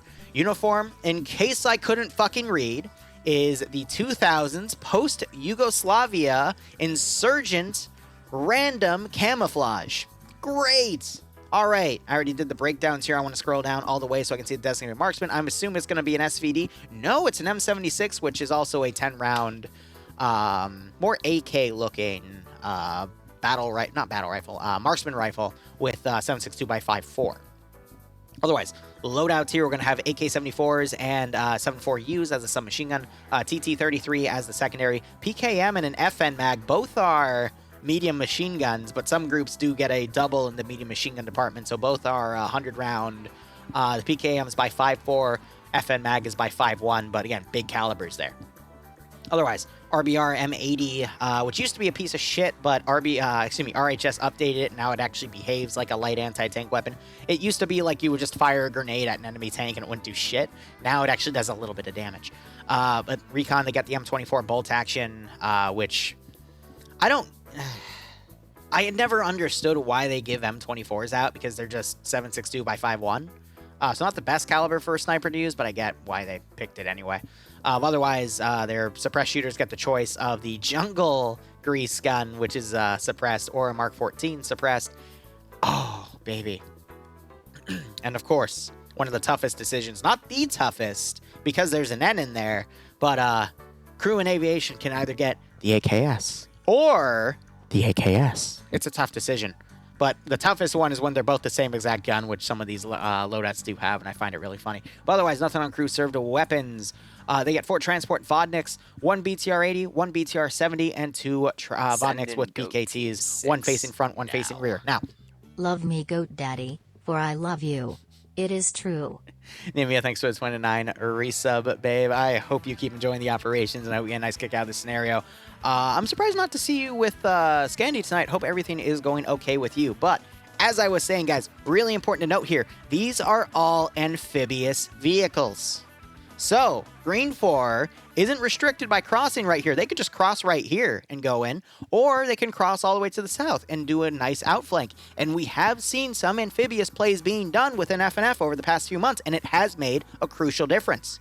So we will see how things go with that. Otherwise, going back, I think that was actually it for everything. Let's go ahead and break down the roster. Pierce, one of the good commanders here within FNF. playing as the commander for the attacking faction here. Fonz as the platoon medic, Captain Morgan leading X-Ray, Batty being the group's medic, Oddball taking the sniper, Kevin being the 2IC, and then you got Fez with a suppressed Mark 14 and Jobby with a suppressed Mark 14 as well. Vagrant has merged all of Alpha under him. He's got Ash, Cholt, Holton, Broken, Kimboju, Azuki, Good Time Saddam, Mobile X, Swola, Banks, Puma, Tackleberry, Daedalus, Erikiru, Gazag, and Stottenberg all together. Bravo HQ being led by Sholin. Bravo 1 under him has Steel leading Iqbal, Aim at the Stars, Loki, and Dooley together. Nemesis, oh, there's no Bravo 2. Okay. Charlie HQ is divided here. Nemesis leading Cullis, Tilster, and... So this means Cullis has an AI down. I noticed this too recently, so I think this is a new thing with an Arma hotfix that broke some of the multiplayer compatibility. But there's a Cullis over there and a Cullis over here. But yeah, usually the squad leader is here with the actual group, aka Charlie HQ, and then he only has the vehicle crew under him because Charlie 1 and Charlie 2 are the fire teams that he personally commands. But as I was saying, we got Casual leading Charlie 1 with Azariah, Carbon... Yeah, just Carbiner. Perton, Flying Finn, Dobbs, and Lurch. Rodrigue leading Swedge, Medin, Waldo, and Blam. So, Papega on defense, Scandy on offense. Basically, we have the flip-flop here. Defenders won the last round, but offenders in this case have amphibious vehicles so they can deploy anywhere. Before I cover AOs, let me see how things are going on. Let's see. Pierce as a good commander. Look, all right, I'll get to Pierce in a second, but Nim, glad to hear you are moving. What did you buy as a house? I mean, I'm also a homeowner now. Been about a year with Bloodwing. We have a nice end unit townhouse. It's pretty spacious. There's a nice basement hole, which I can't really describe beyond saying it is a basement hole. More of like a balcony on part of the floor, but she likes to throw things at me while I stream. She's at Costco right now, though, which means she can't come and bully me, but that is nice. I just am curious what you got. And otherwise, Gorechild, how are you doing as well, man? Hope 40K is going A-okay. We haven't had a second talk. I hope everything's good with you, and I hope you didn't run after I wasn't able to immediately get back to you. Wait, we're bullying Liru? Don, shut up. Got a 2-bedroom apartment with a huge living room and 2 large balconies. Nice! I'm happy for you. We all gotta continue the grind somehow in this day and age as the world just seems to get crazier and crazier. You want to play Warlocks? Don, I swear, I need to try to organize another Warcraft 3 game night sometime. I'm doing my best, but there's just so much shit I've had to have done because, you know, I'm also a house husband technically, but... So what to say, how did you do that? But yeah, the FNF network framework has not been solid tonight. I've been seeing people connect and reconnect, but this one feels a little more DDoS-y. That's okay. It happens. It's a PvP event here. Is there a Discord server we can join? For what specific, Dandelion? Where are the objectives? I was actually just about to cover that after I was done reading chat. But anyway, the 3 objectives are in the following areas. So we have Camp Green over here. This has the cache somewhere in this area. Fun fact, we click on one of these guys and then open the map. Usually it gives us the marker. There we go. We have to be in their first person, and you can actually see the specific position through Blue 4's eyes. Only the attacking faction, in this case Green 4, can see the outbound areas. They just see the areas where the caches are in. This is Cullis' clone, by the way. Literally running naked through this area. You know, it might also be desyncing because players aren't supposed to be able to run out of the zone, so maybe the server just can't handle the fact an AI is run all the way from the northern sector to the southern sector. Or it just could be a DDoS. I don't know. It's funny how all of that works out. But otherwise, that is Camp Green. A little more of an abandoned position, but the cache and the obvious building choice, in my opinion. Next one, Camp White. I mean, it's obvious why that's green and that's white, right? A color difference. The cache is somewhere in here. Again, instead of searching for it, we can just do this, and I can see it is over there. So if we go to Spiky's position, Spiky is over yonder. Ooh, nice hiding spot, Spiky, and it's in this little position right there. And then you got Camp Fortress, which is literally a fortress. I love how easy they've gone with this stuff tonight. The cache is probably going to be somewhere in one of these 2 towers, I would bet, or on the middle floor here. Oh, it wasn't. Ah, it's buried away in this corner here. All right, so pretty good spots. Blue 4 has a really good overwatch of this open area here and the town. I could see Green 4 coming around doing a massive back cap with the fact that they have amphibious vehicles, but I don't know. A fight right here is going to be really tough, but once Green 4 starts getting in these forested areas, that's going to really obstruct Blue 4's ability to snipe.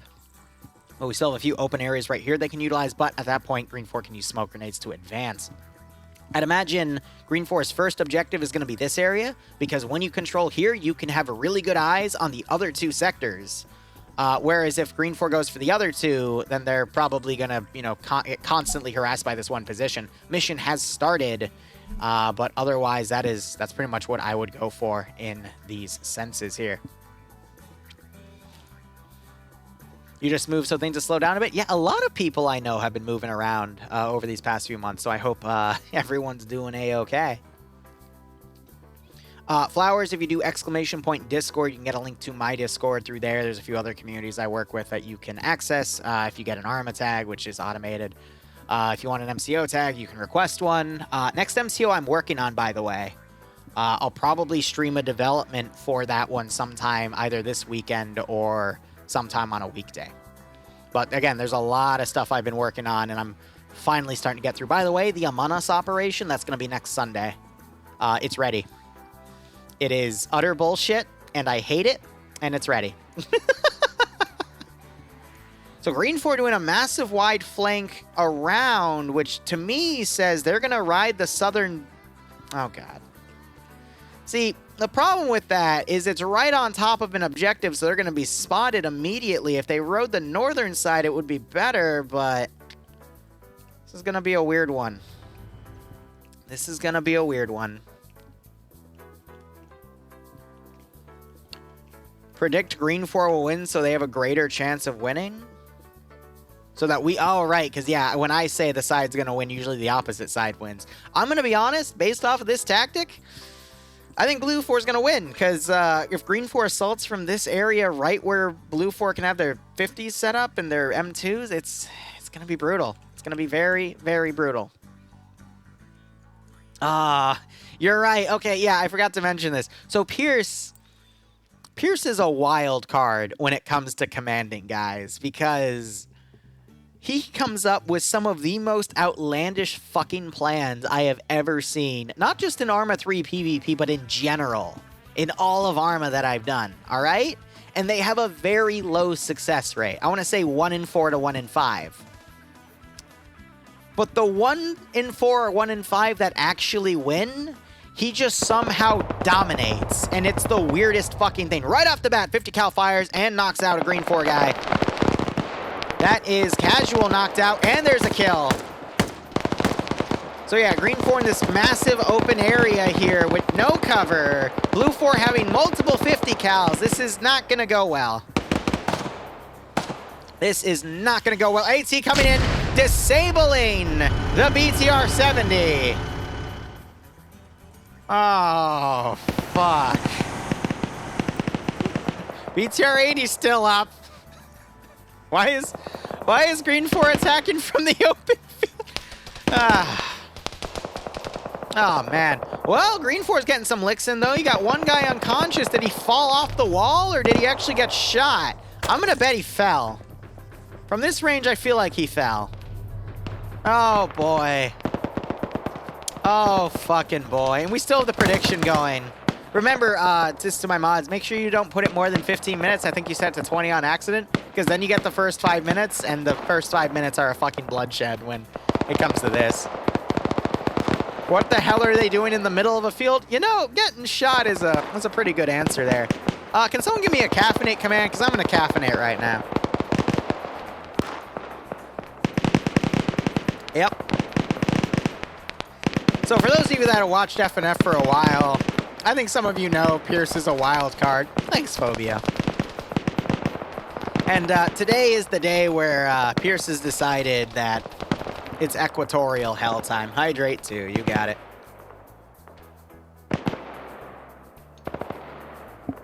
So they're literally holding and engaging in an open field. That RPG's not even going to get across the river. And even then, the RPG has a maximum range of, I think, 650, 700 meters, and he's trying to make a kilometer-long shot. So at most, that's going to detonate around here before it even gets to the river. Wildcard is one way of putting it. Again, Nim, I'd be 100% on board with you if for the fact I haven't seen... No, if not for the fact that I've seen some of Pierce's plays do amazing. And I don't know why, all right? But, I mean, even a broken clock is right twice a day, admittedly, but still. Pierce has a higher success rate than that, at least. Now, here's another funny thing. Maybe this is all a distraction, so this team can somehow cross the open and not get shot? Like, maybe? Maybe? Now, here's where I will give Pierce a pat on the back. I've seen him squad lead. Pierce, when he controls a squad, I have seen him do a lot of good shit with. Commanding, not so much, admittedly. The guy's learning. Don't get me wrong. We're all learning when we play this game. Trying to get better, but again, he just comes up with some of the most outlandish shit.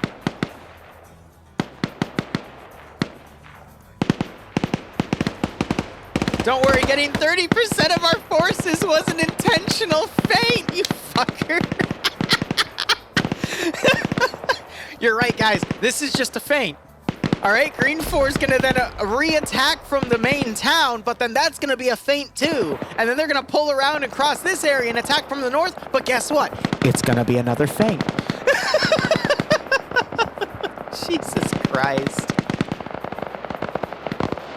Yeah, look, and now these guys are getting shot at by the garrison. They're crossing the Vodniks around, and they're trying to now suppress from the PKTs, but... Oh my god. It's just another feint. And they've got Bayan over here picking people off with the freaking mini-me. If there was anyone to make these plays, it would be Bayan. And right off the bat, you see it... when you don't see a symbol on top of it, it means there's someone either knocked unconscious or dead in the vehicle. So someone in here is dead. Oh, AT! Ooh! Close, but no cigar.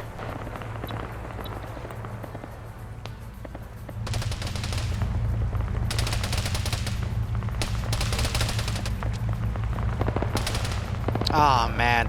All right, I gotta draw a line at the Ukrainian jokes, because Twitch is, I don't know why. Like, some channels, they don't mind. Other channels, they're really twitchy about it. Get it? But... I don't want to take any risks right now because, well, there's people on my ass reporting me over the dumbest of shit, but, you know, we gotta let that shit pass. So let's draw the line there if you don't mind. So we'll get the message deleted. Yeah, it's just a little slap on the wrist, but beyond that, it's fine. AT fires again, this time a little bit short. I will admit, though, at this range, it would be really hard for Blue 4 to actually hit these Vodniks. Now, here's another question I have. Erikiru gets shot. These Vodniks can actually fit quite a few people in them. So why is Green 4 swimming when they could be loaded in the Vodniks? Because they're just as vulnerable and slower when they swim individually. So why? And then I remembered, it's a Pierce play. Yeah, exactly. Nimi is immediately hits the enter button, as I say. It's because it's a Pierce play. Now you got the other BTR over here trying to suppress. Now I get why this plan could actually theoretically work if they're using the BTRs to suppress the bunkers as they push like this. But I mean, they already lost one BTR immediately on the get-go to like a freaking 700, 800 meter shot. So I'm not surprised, but it looks like they might have gotten the other one and pulled it back. Yep, so it's back here, and you still have all this Overwatch being done as well, so. I did see someone fall off of a tower. Flux fell off and died. I'm calling it right now. He was doing something and he fell and died. Probably climbing around over here and killed himself. I'm willing to bet. Here, 1 second.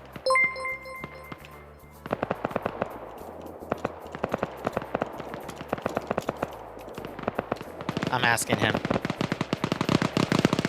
You told him don't be dumb and he killed himself anyway? Yep. Ah, that's brilliant. Papega, I died from he fell. Amazing. Yeah, he fell. So, oh, look, there's an unconscious symbol over here as well. Is that still the other guy from earlier? No, it's a different guy. Schnuffles also fell. So Blue 4 is taking more damage from the castle than Green 4. And we are 10 minutes in. So here's the really funny thing. Green 4 is now on this island. This really open island. Ooh, Gimboju with the M76 just got a nice knockout. But they're only like halfway past here.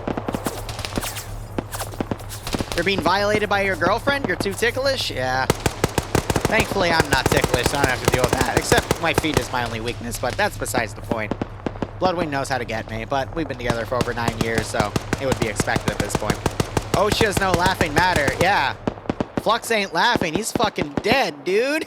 Olaf found his body.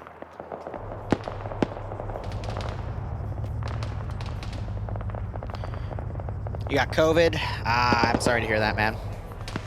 Also, to the person that asked, and I think just asked me on Discord, yes. You can play Arma with mods on a laptop. That's how I started this channel for a few months before I built this current rig that I'm still running. And next week I'm hoping to retire it, but we'll see.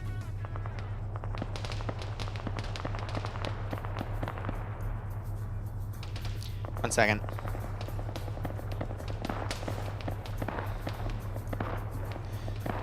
Whew, a lot of Discord DMs. But anyway, general reminders. One, this Sunday we have a horror op. That horror op has filled its roster, but if you still want to sign up to be on the reserve list, you can. Two, if you're part of TSB, we have a pay for pain on Saturday at 1 p.m. Between the EU and NA branch, I will finalize the document development of it and testing. But signups for that are open at the moment, so if you want to get on that, feel free. Yeah, I will also say this, and this was with an HP Envy back in 2016.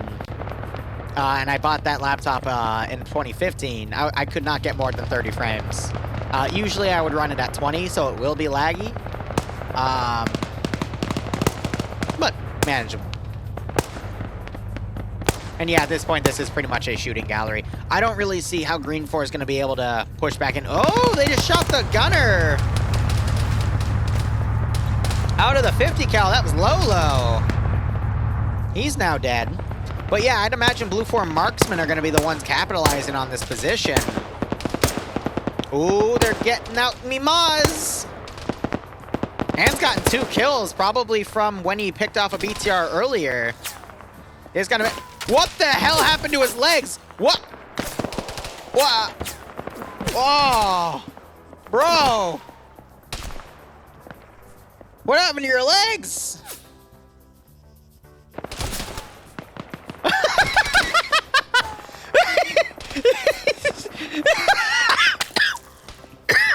Oh, that's...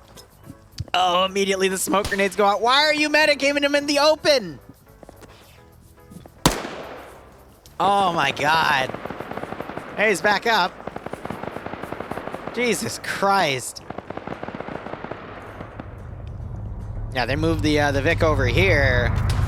Has he realized his gunner is dead, or is he gonna solo crew that now? Because when he goes to the gun, it'll pull the body out. Yeah, there it is.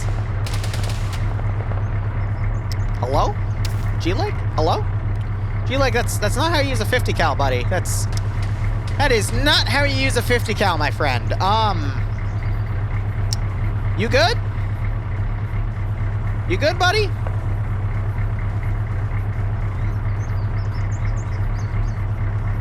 Is he okay? You're scaring me, buddy. You know, I think he needs a break. You know, it's been a tough fight so far. There's no desync on the server, so I think it's his personal connection freaking out personally. But yeah, I think he just needs a little break. Oh my God, my camera. Okay, yeah, we're not touching G-Legs anymore. Woo! It's the deadly Glock virus. It makes you want to do nothing else but play with the Glock. I get it. I get it. All right, well, this is round 2. Newton is literally suppressing the ocean because screw the ocean. And now Green 4 decides to load everyone up in the VIX. See, Now you're closer to the enemy, so actually dispersing your infantry to have a move up would be smarter, but when you're further away, I could see it, but it's weird. This is weird.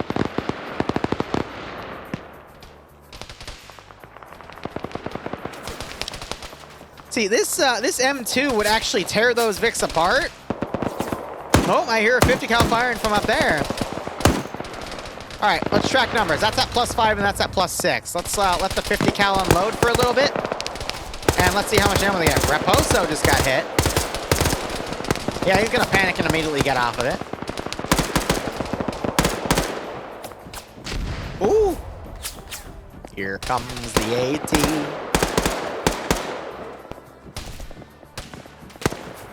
I think Raposo just got hit again. Oh! That's a hit!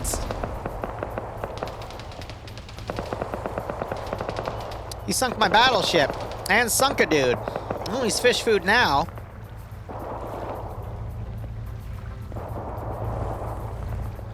So they're trying this wide flank. I'm wondering if G-Legs is gonna get in this 50 cal. G-Legs is gone. He died. He had a stroke and he fucking died. G-Legs had a stroke. Okay. I'm wondering if he has any more AT to fire. I think he's already missed. He got one hit earlier, and then he got that hit and killed. That's his first vehicle kill because the BTR didn't officially cook off. But, yeah, so what's the rest of this force going to do? We have another force that's fully deployed over here. It's Bravo 1 coming around, maybe to backcap the area up here. So it's not over for Blue 4, Green 4 just yet. They still have a massive number advantage, and Blue 4 has been having some guys get picked off. G-Legs is back from the dead. 50 cal. 50 cal. Yes! Okay. Immediately that goes to +5. It was +6 a second ago. Now we can't tell because the driver just got shot. And now people are panically trying to get out. 50 cal. 50 cal. No, come on. Infantry. Oh!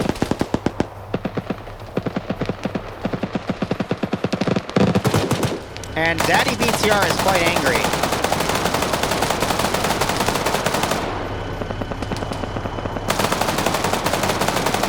G-Leg switching to driver. He's probably going to try to pull back. But the engine is scuffed.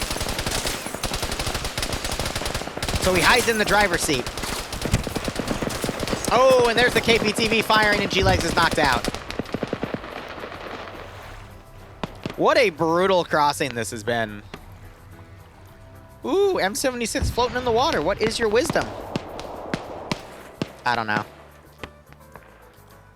The clutch reconnect. Yeah, right. Because FNF on the new framework, you can reconnect now and get your slot back in case you got disconnected. Now you got Blue 4 infantry coming up. Green 4 now pushing up on the sandbar to return fire. Oh, this has been one interesting round. Pierce, you may not like his plans, but they do make FNF interesting. Let's go for that. That's why I don't shit on him too much, because he does make this game a hell of a lot more interesting than standard rounds, to be honest. Ooh, GL fire now coming in on Blue 4. You gotta remember, they did buff their grenades. I just hear a return GL? I mean, technically, the ocean makes this position GL proof.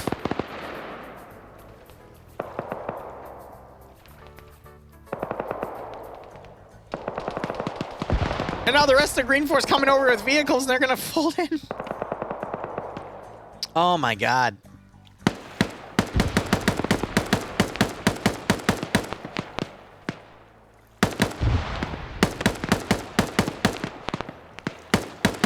All right. Raposo getting knocked out there. The other two Blue 4 guys died. Hold up. So the Blue 4 guys pulling out of their entrenched positions to die might actually now get them a position here to actually get a foothold. But again, I'm really worried because this Blue 4 position here on this tower, they got a 50 cal. They've got a lot of dudes. This is probably what's going to stop Green 4 from coming up in this position. Now, you got this group coming around to back cap, but they're going to get fired up by X-Ray. Gary's the sniper here. He's missing his shots, but, I mean, that's going to at least stall that group. And then you got some Green 4 guys which are like, nah, screw it. They're going to go around the smart way, and that is 12 players there.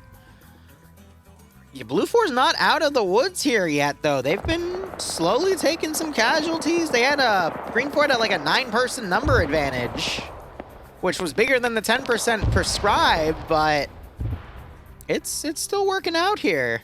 G-Legs woke back up.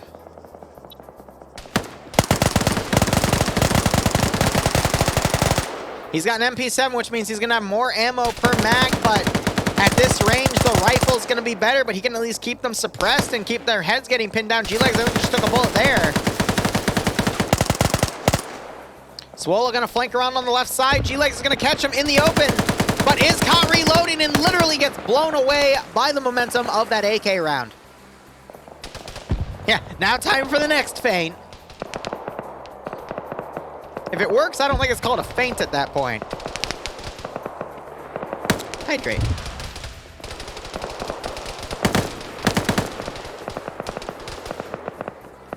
Oh, he was double tapping that other body. I'm like, what are you shooting at? I forgot they pulled Lolo. G-Legs pulled Lolo's corpse out over there.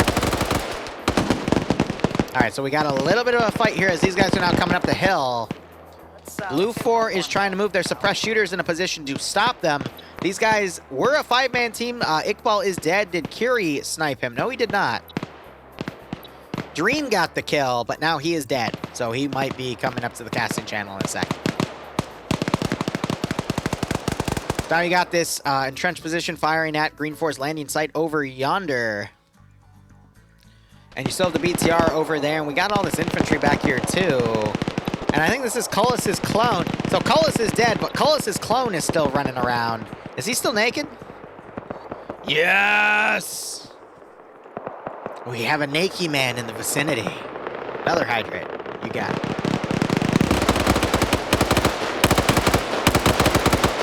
So the one thing I'm slightly concerned about is the ammunition capacity of some of these guys, but they're just going to be trying to keep that position suppressed as best they can.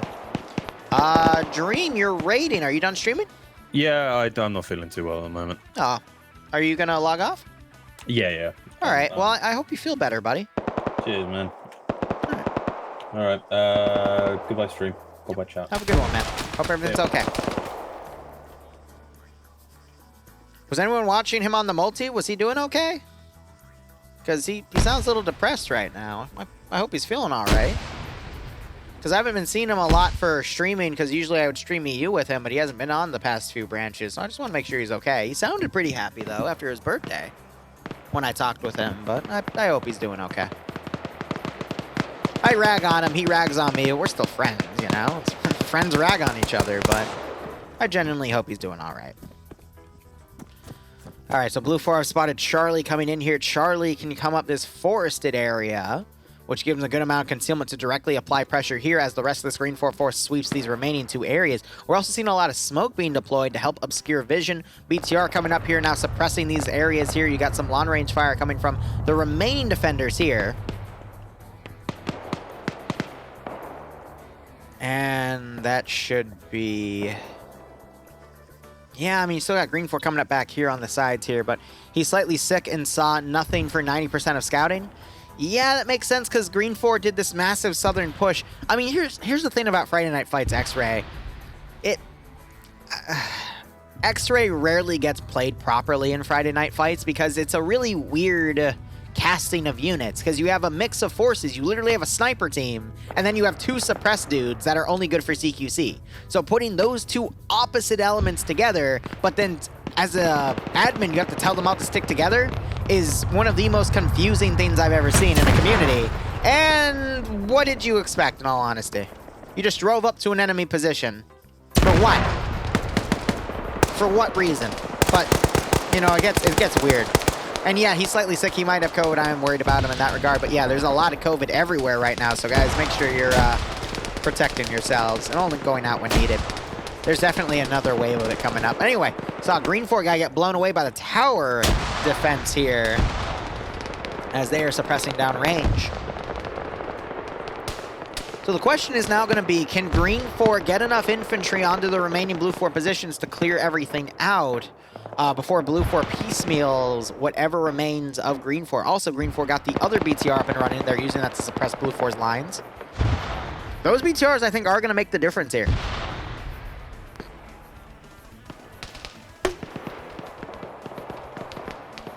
Whew. They just shoot each other? Yeah. Yeah. I was going to gloss over that, but yeah, there's a lot of friendly fire in this game. It just happens. So Puma in front here, doing his best to lead a charge. Again, the cache is right here. And Blue 4 have done a good job of holding that single position. We do have an explosive specialist here. Resent could get in the back line and throw some satchels around. Resent blew away his fellow crewman.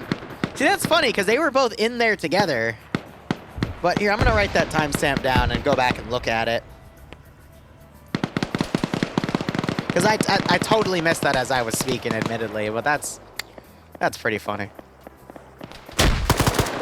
Lost crossing here. We've seen some smoke grenades being thrown out. They're just going to smoke their way all the way over to this position. Again, Green 4 doesn't know exactly where in this area the cache is. They're just following the bodies at this point.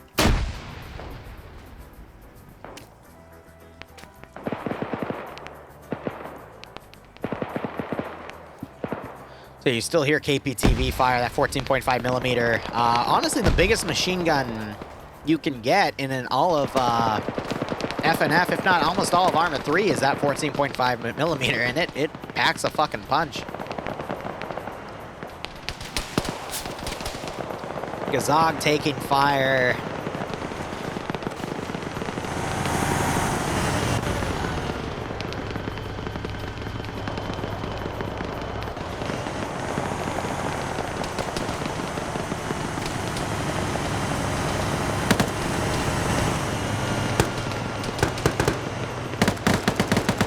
Yeah, this is the end for this sector here. Ant isn't even paying a fucking attention here. They just need to throw an explosive in here and they'll also get the cash. I'm not sure if they realize that yet. Now you got a breach from the top. Why was Rasposo looking in the back? What? Grenade being thrown on the corner.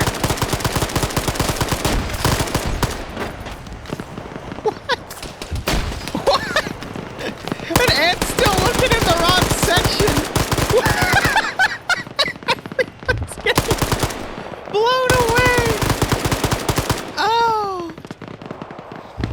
Welcome to Friday Night Fights, everyone. I'll be your guide. Oh, man.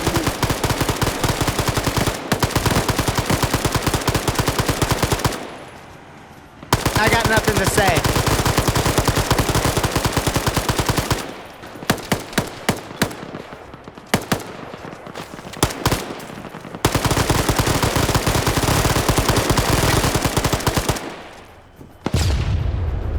Jesus fucking Christ. Meanwhile, we got Charlie now breaching the position up here. Numbers-wise, it's pretty even. You got Scandi Recon on Green 4, Papega on Blue 4. I mean, these are some of the best players of the night fighting here. Guy Fieri has a great position, knocks out Kazul, gets a shot on Nemesis. Because he's made a little keyhole here on this structure. I mean, that's smart, and he might be firing from all the way back there, so he's repositioning on there. Dobbs also got hit and rolled down. Kazul wakes back up. Smoke's probably going to be able to conceal him. Got some blind shooting by Carbine over on the left. Explosives being thrown aggressively by Scandi to push in.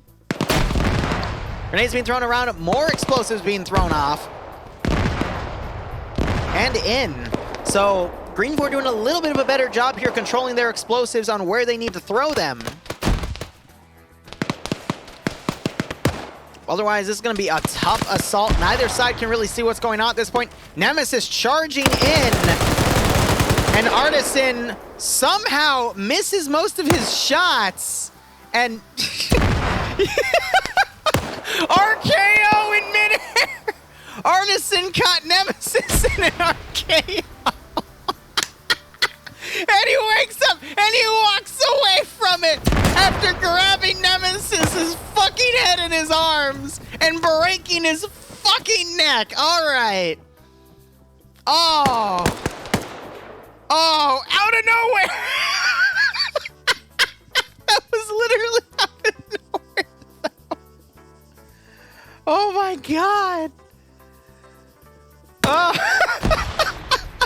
I love the ragdolling in this game. So this tower has literally been blown away. That's given Green 4 a little bit of cover to move up here. A lot of their force has been taken out though, but Green 4 might be able to come up and reinforce. Where's that BTR? I just want to quickly check it. That's not the BTR. Yeah, so these are where the remaining players are. They know if they go up there and eliminate everyone. If all Blue 4 dies before the caches are even destroyed, Green 4 still wins by default because it's a full elimination at that point. But we see them charging up here. Guy Fieri holding this position. He hears those footsteps around. So he's doing his best to try to work with his keyholes here. Meldon coming around, finding Galil. Galil manages to rock him back.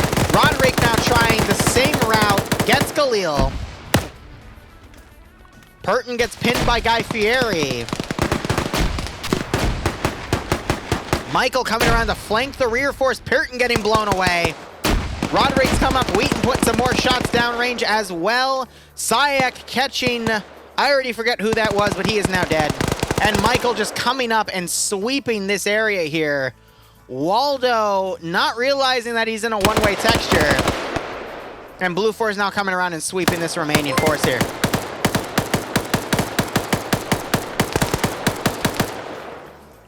So, here's the thing. That is a little BS-y because Waldo was through a one-way texture and able to get the bullets through, but at the same time, I mean, that's just something you can't expect the mission makers to accommodate for that. He did try to pull out of there, though.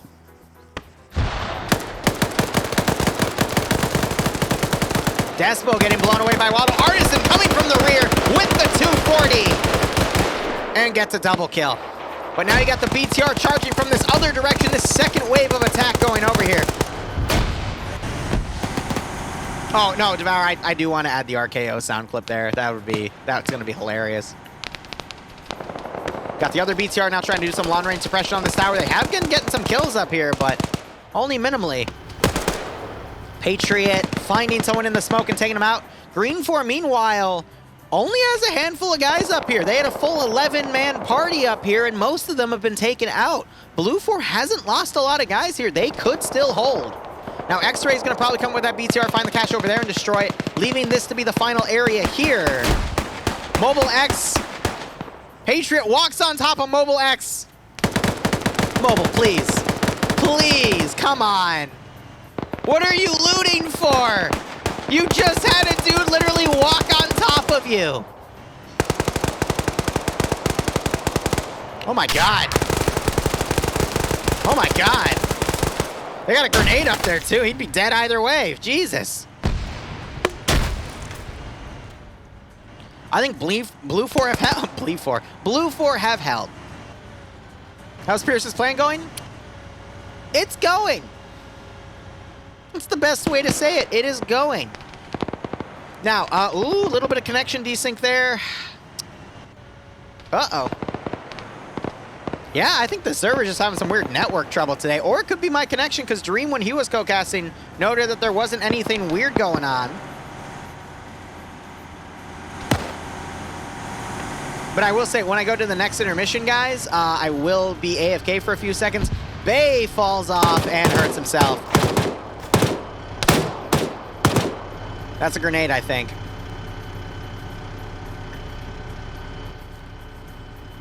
And that's on fire now. But I gotta help Bloodwind move some stuff from Costco into the building. Rocket fired. And that BTR is disabled. And it looks like the server's recovered.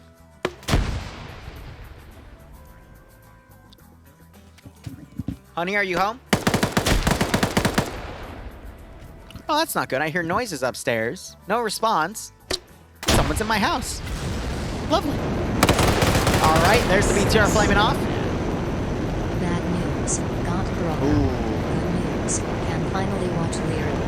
Pluses and minuses. Righto, Flabbit. I understand, man. Everyone I know is now getting corona. You know, it's finally hitting everyone around here, but hope you deal with it well, man. Schultz is screaming right now as he is literally taken in a three-way. Saddam coming and getting a double kill. Fucking Saddam. No one ever would have thought. Boo? I hear you upstairs. You okay? And there goes Saddam. All right, we got 3 more green 4 coming up. We got these guys now mag dumping the cash. They're gonna use the PKT that will eventually explode. So blue 4's down to 5 defenders up here. Green 4 still have 3 guys on the flank and 5 infantry guys down here in a BTR crew. So actually, green 4 could still win this. And that's really scary. All right, I'll be RB 1 second.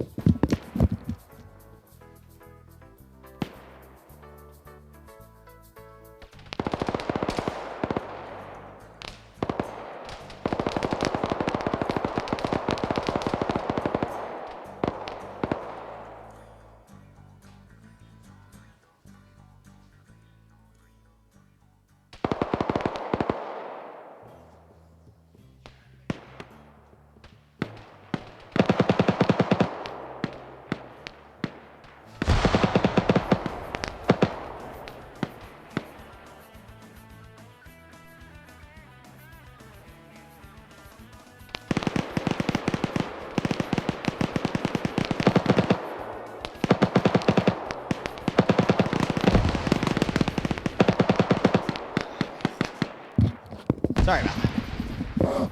So yeah, when intermission kicks off, I'll pay out the prediction, run a few ads, and I'll be back in a few minutes. Ooh, I thought Artisan was up there. I was about to say that was a great GL. This one, though, a little bit of fragmentation there. Blue 4's down to 4 people here. As Green 4 advances, we got Curie, Wheaton, Mike, and Artisan. You gotta remember, the cache is right here. So as long as that gets destroyed, Green 4 wins. So the Pierce play has somehow worked out in the end. Don't ask me how, don't ask me why, but the Pierce play worked.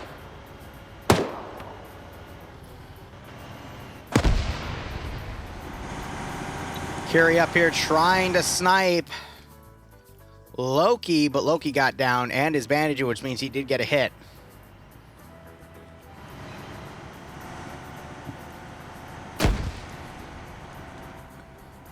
Oh, Wheaton, cheeky bugger. Hiding between 2 destroyed crates. For anyone that might come up, but, I mean, people can just fire from range. Aim at the stars, trying to flank Michael, gets the kill. We are down to 3 blue 4 defenders. How many will fall to the wall, though, as so many have fallen before them? Curie trying to pick off Loki again. More smoke's being thrown. Wheaton pushing out, trying to be on the defensive. Smoking that cache is going to be smart, though, because that BTR is going to be coming around.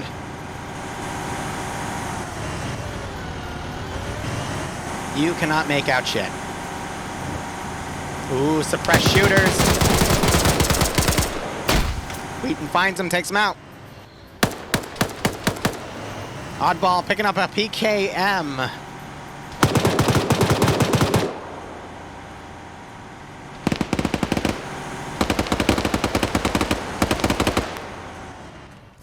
We are down to 2 defenders because the third one up there just got taken out. Oddball taken out by... No! Wheaton gets taken out by Oddball. Oddball now blindly firing. That cache is smoked. There's 12 minutes remaining here.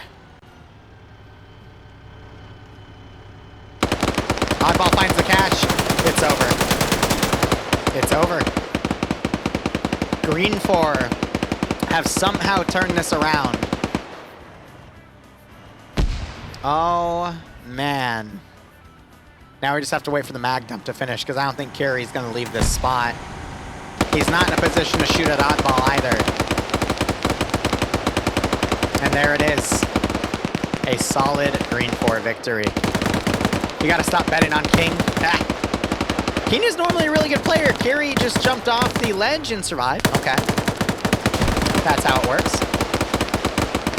All right, and I think Don paid out the prediction for me. So I'm going to wait for it to go to mission selection, and we will be back in a moment. So I'm going to hit the little AFK thing right there and mute myself in case someone decides to jump up and do something silly. And then let me go ahead, pull up the Twitch page, and we will take our second intermission of the night.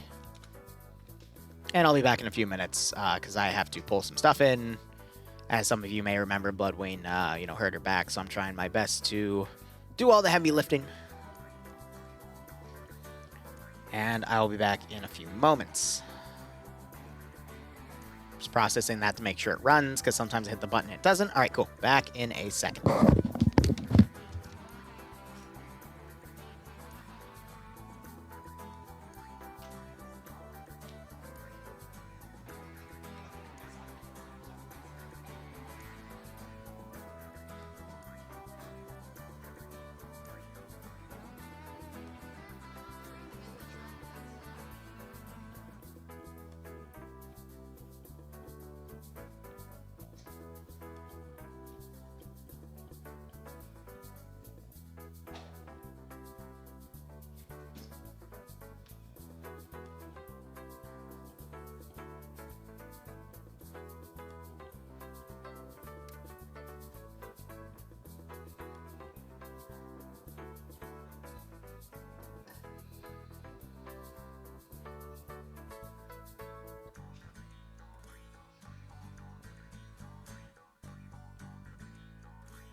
Back. I'll change the commands in a second. Just give me one more moment.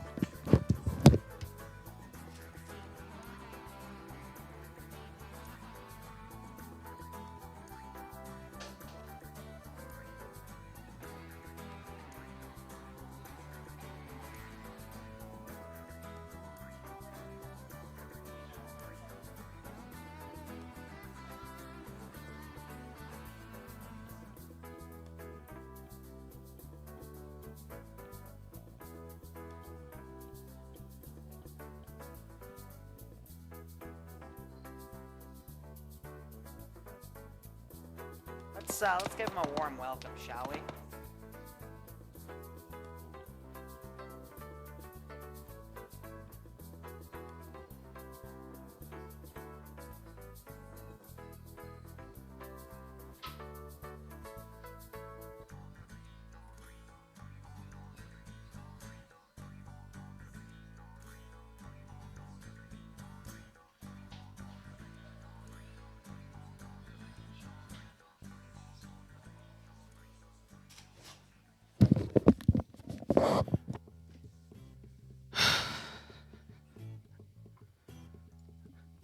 Honey, why did you buy so much shit?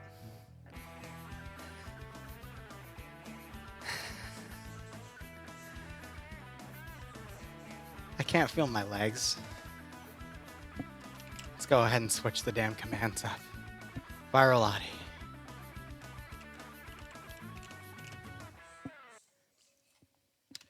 Alright, now the mission command. This is round 3. And I gotta state that I'm solo casting. Now. And this is round 3. I'll get to that sub in a second. Just give me a second. My legs are literally pudding because I had to haul a lot. Oh man. Another green 4 attacking blue 4. Alright, so this is a rush objective. So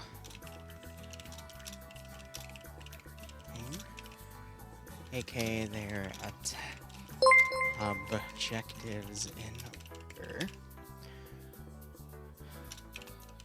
4, 3. It might be terminals. I'm going to state sectors for now. An 8% numbers advantage. PKT VOD, Nick, BTR 80, and 2 GADs. Nick, BTR, and transport. While Blue 4 has 117 and 3 M240 Humvees.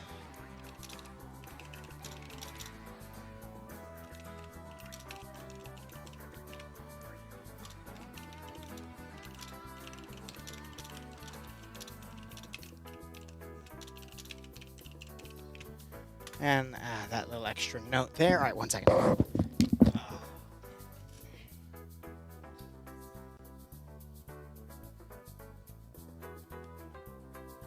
that's me.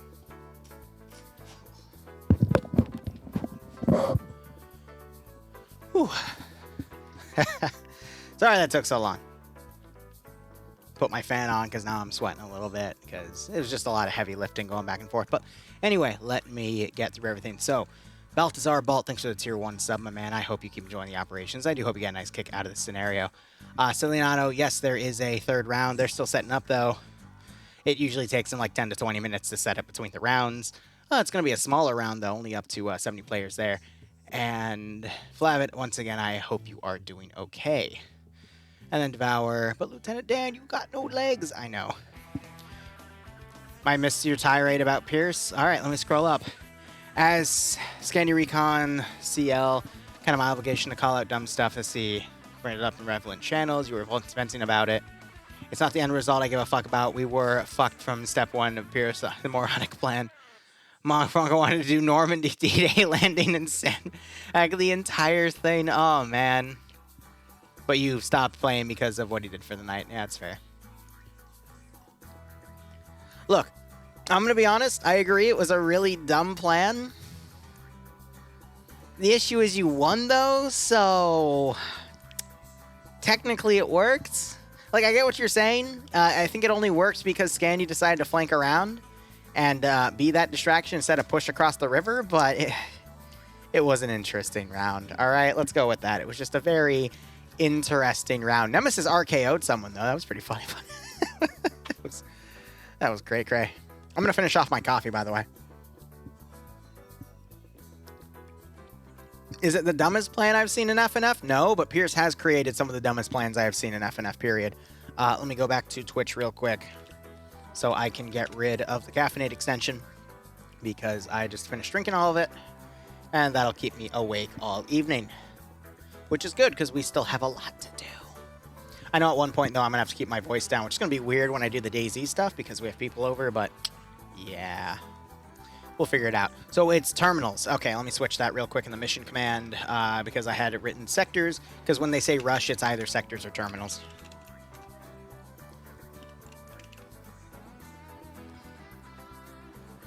All right.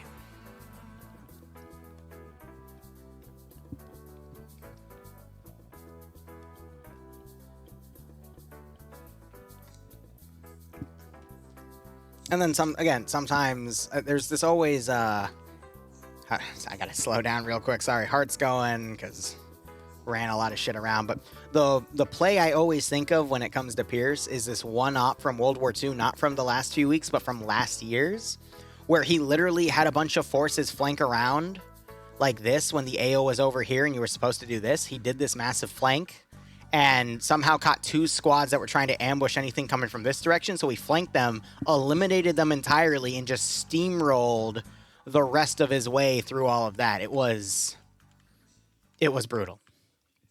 It was pretty fucking brutal. It was funny, though. It was... Oh, man. It was just a riot. It was a time. Because I was like, why are you going this way? Oh, wait, you're going to get ambushed. No, you ambushed the ambush. Oh, what the... Like, what is going on? But anyway, let's focus on this round. So Fire Lottie, Green 4 has 3 different spawn points over here. The terminals they have to take are in order: south of a town, middle of a town, and the northern side of a town. With this being rushed, that means this terminal is going to be the only one that is takeable. And then Terminal 2 will be takeable, and then 3 will be takeable. So you have to leave enough time in the rest of the round for you to complete those remaining objectives. Now, another thing I do want to say here is every time I have seen an attacking force try to backcap the sector, it never wins. I think once, and I'm even struggling to remember that once where it won. Once it might have worked, but usually when Green 4, the attacking faction, tries to hit Sector 3 first, then 2, then 1, and then sweep them all through, it doesn't work out. So we'll see how things goes.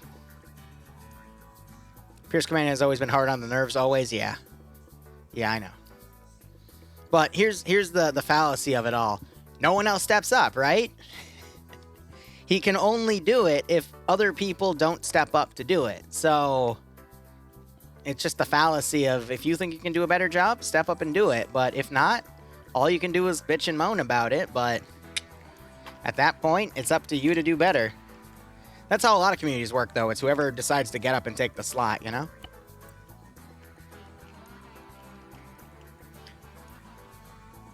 Then you should do it earlier, Az. Anyway, let's go ahead and look at our briefing background here. Again, keeping it on task, because that is a previous mission and I like to focus on the current. So, background for this. This is just for fun, a simple rush mission with lots of fortify points, which is reversible and will be played both ways, so to speak. Interesting. It pits 2 factions against each other, U.S. Marines, Blue 4, and Croatian forces, Green 4, who are fighting in Finland because reasons. I love it. All right, game mode is going to be your symbol 90-second terminal count for hacking. Mission will go into overtime, but the final terminal is in the process of being hacked. Nice. Mission variables here, your standard 15 minutes of build, briefing and setting up, and then your 50-minute round. Maximum view distance is 1 kilometer. No magnified optics nor NVG equipment, and 300 build points. To give you a reference, usually in a round, the average amount of build points is 125, so that is near 3 times the amount of build points that they're allowed. So I'll be curious to see what Blue 4 does. Medium anti-tank settings, by the way. Blue 4 gets the Maz with 2 AT rounds per gun, and Green 4 gets the RPG 32. Now, you got to remember, there's an AT guy and an AT assistant, so technically it's 4 rounds per fire team And the fire teams are literally squad-size elements themselves. We'll get to that in the roster. But starting over on Blue 4 here, modern marine kits for Blue 4. It's the woodland scheme as well. Let me do a quick breakdown of what all these mean. Plus, I like to scroll down because of the designated marksman rifle isn't stated in the loadouts. You can only see it on this page here.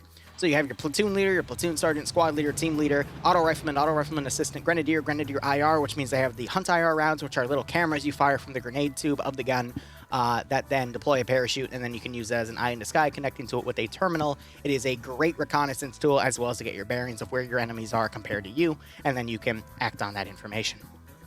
Machine gunner assistant, combat engineer, the guys that plant mines and throw explosives, light anti-tank, medium anti-tank 1 and its assistant, medium anti-tank 2 and its assistant, because sometimes they can have different weaponry, such as AT and AA, or a medium anti-tank gun and then a dedicated missile launcher, just to give some examples. Recon infantry scout, these are the guys with the suppressed guns. Designated marksman, which that appears to be,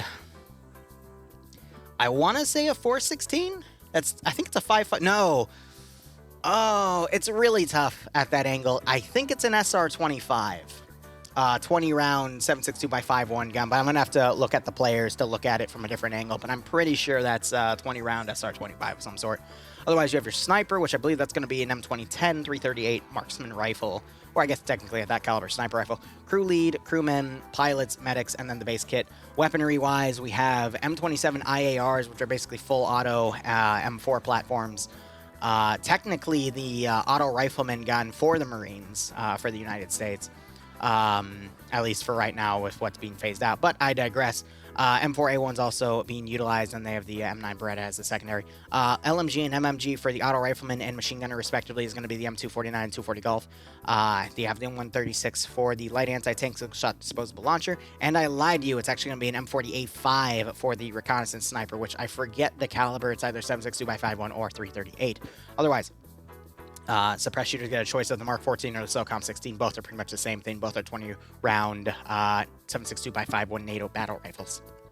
And then crew and aviation get a choice of an MP7 or an M4A1. Nothing on crew served weapons. Their assets include 2 transport trucks, 3 transport mutt jeeps. I think those can only carry 4 people. The 117, where the grenade machine gun has been rescripted to be a 7.62 coax instead, because FNF doesn't like grenade machine guns. And then you have your 3 M240 Humvees. Otherwise, looking over at the player base here, Captain Morgan is going to be commanding platoon HQ. Lurch is going to be the 2IC. Jack is going to be the platoon medic. Stottenberg is going to be leading X-Ray. Good Time Saddam as the medic. Holton is probably going to be the sniper here. Yep, there it is. Kevin going to be the 2IC of the group. Fez and Azuki both going for the Mark 14 EBR suppressed. All right. Alpha is going to be led by Newton here, with the vehicle crew being assigned to Alpha. So that's Rufus and Khalil taking the Vic. And then Alpha 1, who's probably merged with Alpha HQ, being led by Steve, with Eric Kiru Kabui, Face, Ace, Coco, Martinez, and Resent My Love, Raposo, and Blast all under him as well. Perton leading Charlie 1 here with Cullis, Ash, Nemesis Dobbs, Casual, and Flying Finn under him. Banks leading Tackleberry, Swola, Batty, and Gazag under Delta HQ. All right. Now, over to Green 4, let's go ahead and look at their gear first. Uniform-wise, I skip all the way down to see what their designated marksman rifle is. That... Oh, speaking of, let me go on Blue 4 real quick and actually check to confirm, because that one... Yeah, so it's... I think it's actually not an SR-25, it's a Mark 11 is the proper term, but at Fire, I think the mags call it SR-25? I don't know. I get my terminology confused a little bit, but it's a 20-round 7.62x5.1 marksman rifle, essentially. But anyway, to Green 4, which I also cannot tell what it is. That might be the same thing, or it could be a 5.56 gun with a scope, because sometimes you have that on the factions, but it looks to be the same, in all honesty. Otherwise, loadouts are going to be the VHSs. So last round we saw 416s, which I would argue is one of, if not the best 5.56 gun in all of RHS. I'd argue the VHS is the worst one, because it just handles really weird, but some people like it, and I'm not going to hate on them. It's just my personal opinion. I don't like the VHS. Regardless, they also have a Glock 17 as a secondary, FN Mini-Me, and FN Mag for your light machine gun and medium machine gun for the auto riflemen and machine gunners, respectively. You got the M72 Law as their light anti-tank, the M48A5, basically the same thing Blue 4 has for their sniper. Same choice of weaponry, the Mark 14 or the SOCOM 16, which is why I think that's also a Mark 11 marksman rifle. We'll get to that in a second. And then crew and aviation, either got a 20-round Scorpion or a VHS as their weapons of choice. Assets-wise, don't believe that, no data. 2 transport KAMAZ trucks, 3 transport UAZs, 2 Gazes with PKTs. There's also an AGS up there, but they unscripted it. BTR-80 and a Gaz Vodnik. Otherwise, looking over at the players here, we have Curie commanding with Lolo as the platoon medic, Puma leading X-Ray with Daedalus as the medic. Tenderbaner is probably the sniper, based on the roster. Hard to tell because they're getting into vehicles. Mobile X as the 2IC, which means Rodrig and Jabi are the fresh shooters, both taking Mark 14s as well. Vagrant leading Alpha HQ with, I would imagine it's Greg and G-Legs taking the vehicle crew slots. I see G-Legs as the gunner, and usually the guy immediately underneath the squad leader is the driver for the Vic, and as I say that, he gets in the driver's slot as indicated by that steering wheel. And then he's got, for the rest of his group, Despo, Sushi, Chol, Patriot, Pierce, and Fonz all together with him under Alpha. Bravo HQ merged everyone together. They're going to take a truck led by Guy Fury with Schnuffles, Kane, Michael, Alec, Flux, Maz, Artisan, Waldo, Bands, Meldon, Wheaton, Fred, and Dooley all together. Shy leading Charlie HQ with Olaf, Seasmo, Galil, Mutant, and Spiky RP all together as well. Looks like they're going to be taking all of the armed Vics and a transport truck to move in, but this side appears to be ready to go, and they're just going to charge right in. Let's go ahead. Oh, freaking... I was supposed to look at the marksman rifle. If I can find it. I'm just seeing VHSs here and FN Mags. And then the guys that I could have a blank, you know, they could be the ones that have it. Oh, no. So their marksman rifle is a 416 with a 230 type on it, or something equivalent, such as RCO. Interesting. Because I don't think that was on the list here for weaponry. Yeah, so that has to be a 416 then. Interesting. Yeah, I mean, any scope with a gun with a scope is going to be a good contender anyway, as long as you can hit him in the face. But let's go ahead and look at our terminals here. So the exact position of the terminals is marked for both sides. Terminal 1 going to be in this little hatch here. But you got to also understand, Blue 4 has 300 build points, which gives them a lot of opportunity to build a lot of fortifications here. So if they wanted to, they could easily build a circular perimeter and then probably build another circular perimeter along another AO and still have a bit of points to spare. But otherwise, you see that they're starting to build that over here. Some of these buildings around here are enterable, but not the second stories, which could be used to outflank and cover the open areas here. We also see some towers being dug. They got to be careful about building some of these, because they build fortifications that can be used against them in the next sector. They're just giving the enemy another line of fortifications to use. They got to be careful about that. But otherwise, I mean, this AO, it's all right. Not really the best. A lot of open ground to cover. A little bit of forested areas that also need some good coverage, but honestly, no, I take that back. If they spent the time to build a good fortified perimeter around this AO, they could easily lock down a lot of the open areas around this AO here and do a really good job of holding this position.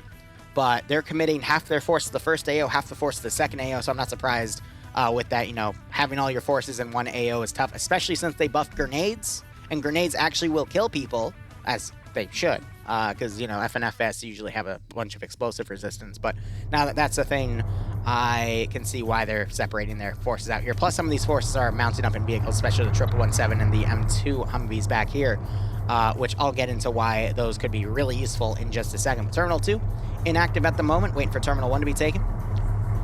Oh, that's cute. An RPG and 2 AKs making a peace sign with a lot of graffiti around. I think I saw that in the other sector too, but I digress. This building's actually pretty defensible. The one weakness is, I think if you drove a Vic up, well, first off, you can grenade, like shoot these windows and then grenade them. And that is a custom placed one because it's darkly shaded on the map, because they have a script that darkly shades anything custom made. What the hell? Protect the... Jesus Christ. All right, but otherwise, a decent internal structure. Again, open areas around it, but this one's a little more urban, so you can spread your forces out, but that is weak to Green 4, any attacking faction in this case. Or in any case, excuse me, just coming in, spearheading an attack, grabbing the terminal, holding it, and leaving, forcing anyone defending them to pull out of their defenses to hit that area. So it's not a bad AO there. But Terminal 3, this one's also kind of like Terminal 1, but there's more open ground to capitalize on. So this, in my opinion, is the best terminal to just, hold a 360 around and cover it accordingly. The terminal is in, this barn area? Yeah.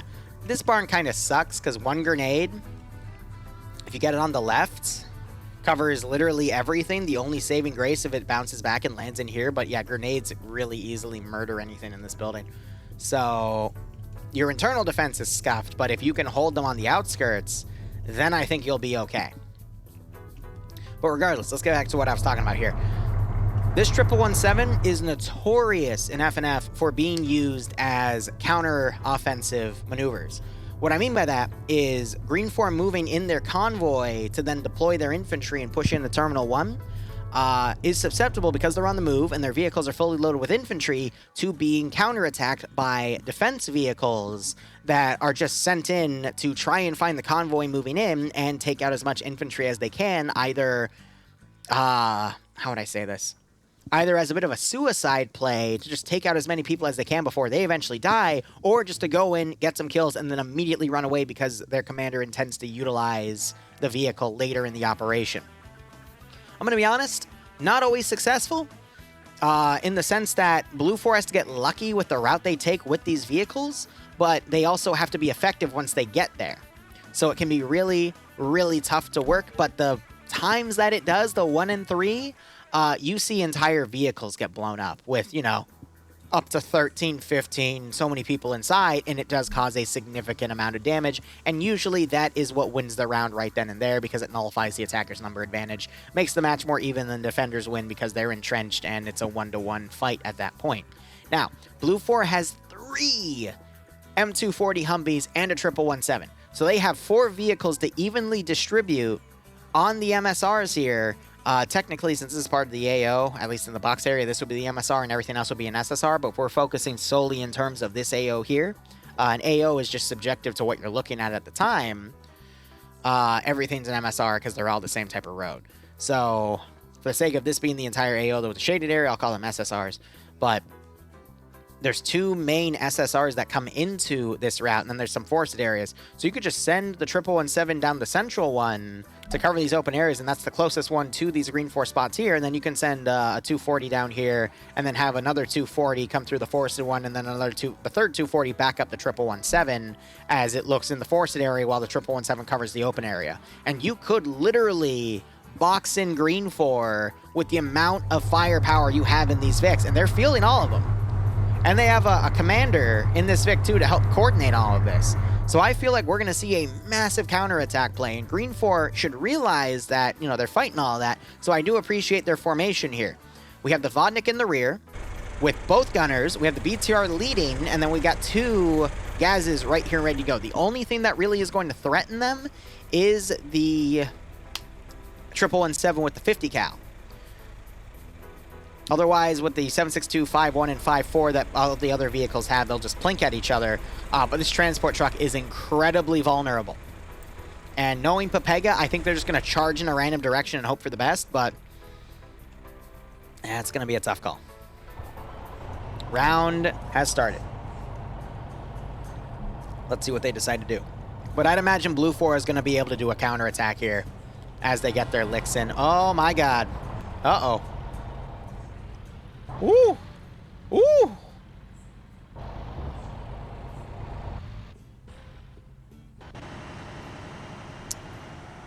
It's been a little desyncy today, to say the least.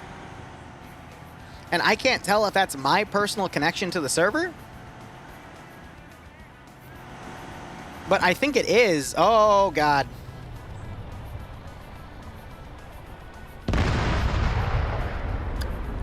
Nope, it's the server.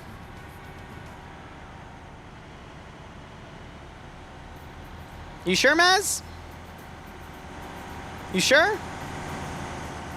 You sure that's my connection there, buddy? 'Cause, yeah.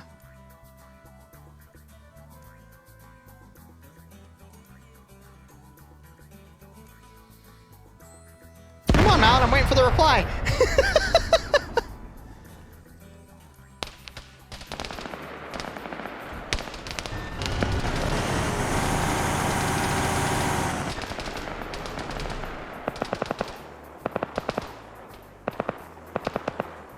Oh dear.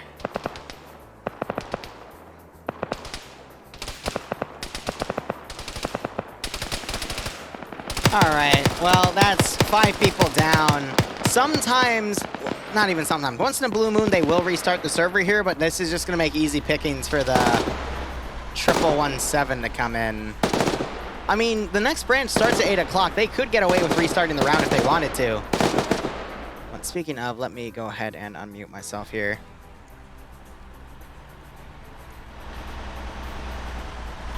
I think they're respawning people that died in the that explosion there.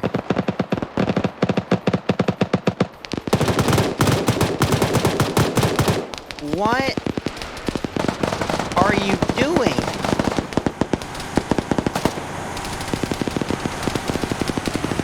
What?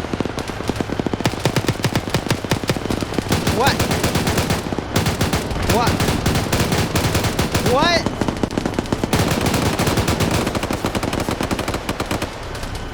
What?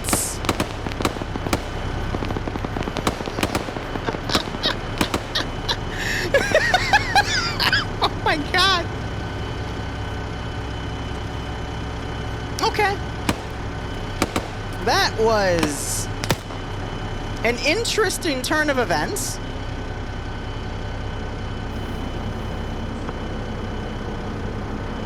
Oh, and then Maz just poked me all because someone decided to ram the Vic. So I think Malin was right. My connection was wonky there, but someone still played bumper cars with that Vic and blew it up. So now we have this.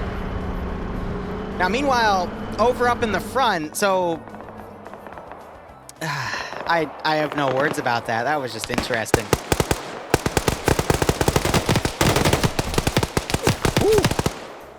So that guy gets taken out. What I will do is I'm going to probably restart my computer before we play NA just to fix any connection issues I may have on the server. But whew, that was a mess. That was quite the mess. So one Vodnik, the PKT Vodnik, excuse me, has already pushed up. Spikey's on point here, throwing some good grenades that might hurt Kevin, but he is too low to take. I think Holton got hurt by that, though. Some smokes going. Blue 4's in a good spot right now. I think most of them that died in the descent got respawned, but the 1117 decided to push. And you're still hearing cook-off down here. That Vic's come up. 1117's flaming off. But yeah, there were some casualties in that fight on both sides. Both assets got traded pretty hard, but I think the BTR is going to be able to be repaired and continue to be pushed up. When is an FNF chaotic, or not chaotic? You used a double negative, though, which results in a positive, but I digress. English. So now you've got Kevin just driving up here. Oh, he's part of Blue 4. He just stole the Vodnik PKT and he's driving it away. That's brilliant. And the survivors of Green 4 have pulled back. Spikey got picked off. And now you got more of Green 4 starting to field in here. Blue 4 still have their 3 240 Humvees they can use as fire support, but they've also taken the PKT Vodnik. FNF equals Snafu. Oh, man. What do you mean by that in this case, likes to watch? Because when I think of Snafu, I think of a DayZ mod.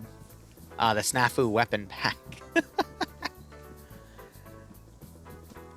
Quite the chaotic start, though.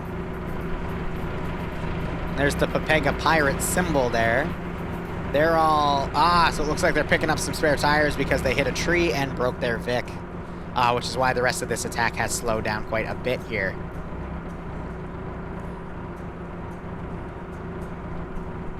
Situation normal, all effed up. Gotcha. Gotcha. Didn't know that. Now I do. I appreciate it, guys.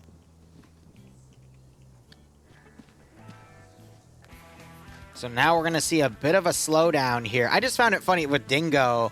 Like, The VTR backed up, ran a dude over, knocked another dude unconscious because when he ragdolled in the body, it bumper carded the VTR another guy. So Dingo turns around, starts shooting at the driver, and the 117 blows him away like that. He's probably frustrated. I didn't know stuff. I'm sorry, man. I don't know every single military term, guys. It's like I don't know every single military gun. I am a bit of a scrub.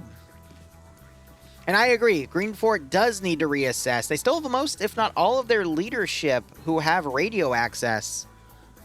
So they could reconsolidate here, which is why I think this front group has slowed down and they're waiting for the rest of their force to push up. Looks like they got the BTR repaired and they're pushing up with that as well. So we'll just have to see that all go through.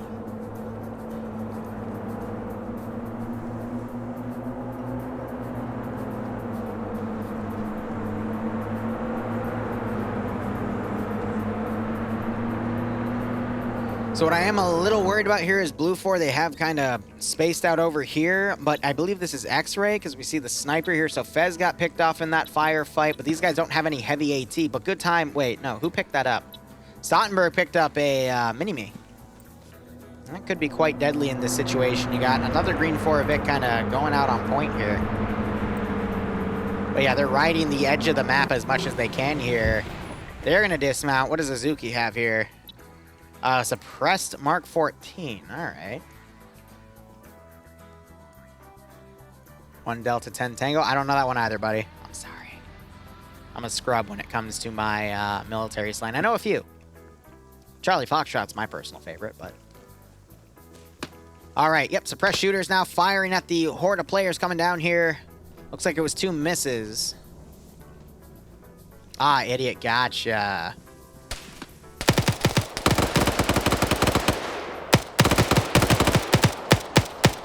That's cool.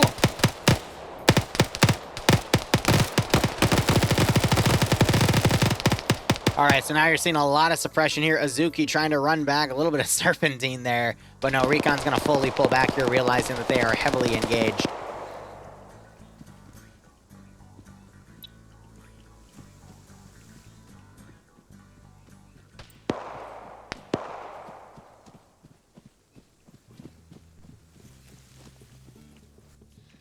Just going to allow Green 4 more room to push through here. We do have a Gaz that's come around. It's only a driver and a gunner. I think they're marauding to see if any Blue 4 guys are pulling back. Meanwhile, we have a crew of a 240 Humvee that's come around. They're seeing that bit come around. But Swola has a Maz here, so he could actually take it out. But I think that Gaz is going to be able to get away before Swola can get his eyes on, because he just can't. He's not in the right angle. And it's just going far away at this point.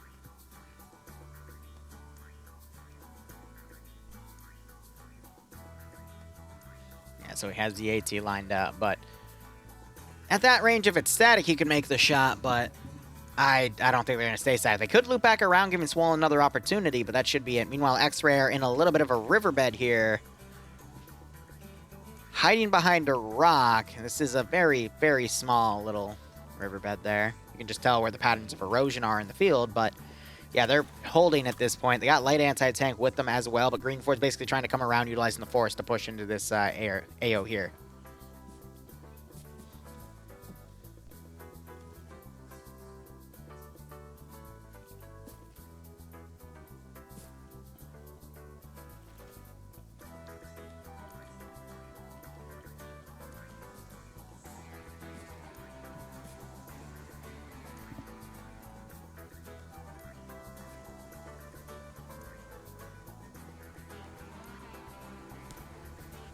Oh, I just heard the Maz fire, and it hits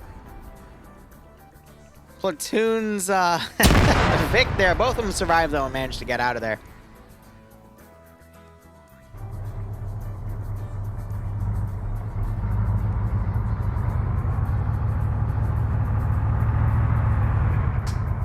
And they're pulling out otherwise.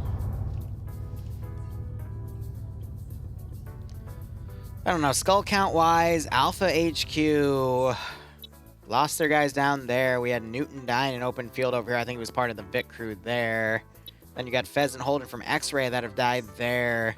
Numbers wise, it's still pretty even despite the early engagements 11 minutes into this round. So We'll see how things go. Again, War Dog just for you. It's a terminal rush here, a full PvP. Every symbol you see here is a player. Green 4 has to take that terminal, then this terminal, and then that terminal. They have to do it in order, and Blue 4 has to try to stop Green 4 from doing that. So far, there's been a few blunders. Vehicles exchanging fire. Blue 4 lost their heaviest asset. Green 4 were able to recover and repair theirs. But it is still anyone's game, because X-Ray is probably going to stay low and let Green 4 bypass them and then get behind them. They've got suppressed guns here and a mini-me, which is pretty much a 249. And Saddam, not a CCO scope on that gun there, which I believe is an I-27.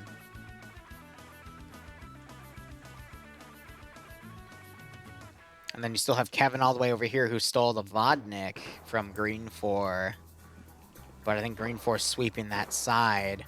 You've got Platoon under fire over here. And X-Ray for Green 4 being engaged as well.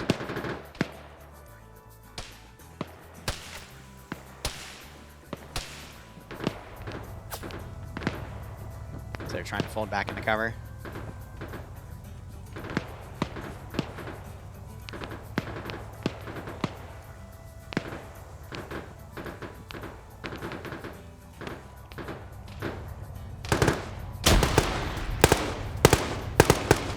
So now we're going to see a lot of long-range engagements here. BTR starting to open up to provide suppression. You see some of these rounds actually getting through and injuring some of these Blue 4 defenders here. But otherwise, they're going to do their best to hold the line. Looking at the defenses they've dug, I mean, they've got some pretty serious defensive lines here. Some bunkers, some internal defenses. Around a bit of a centralized position here, overwatching the terminal site itself. Really interesting call there, but now we're waiting for X-Ray to make their move, and this is where it could get serious, especially with one of them having a suppressed gun to take out some of these, Green 4 guys coming up on the right flank. But they haven't noticed them yet because they're just in a little bit of defilade, and they haven't looked right. Maybe Azuki noticed? No, he did not. Yeah, they're not covering that right side at all. They also, I think Azuki has the AT.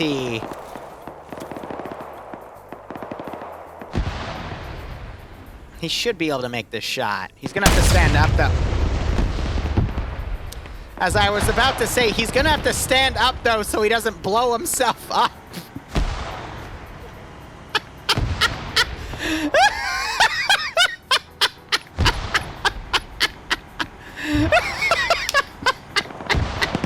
Friday Night Fights! I freaking called it!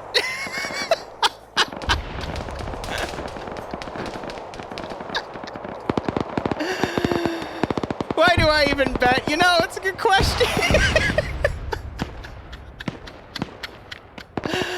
That's brilliant. All right, so Green 4 able to take out that one guy over there. They might have found their Vodnik. I don't know where he put it. He might have actually driven it out of the map and then quickly gotten out and run back in, but that's Vodnik's not really needed at this point. I just don't know what they're doing all the way up there. Maybe for a far flank around, but even then, that's relying on the rest of this force to be able to take this sector. And I'm not sure if Green 4 has the numbers around the sector right now to be able to take it. What the hell is this madness? I have no idea what's going on, but the soldiers don't either.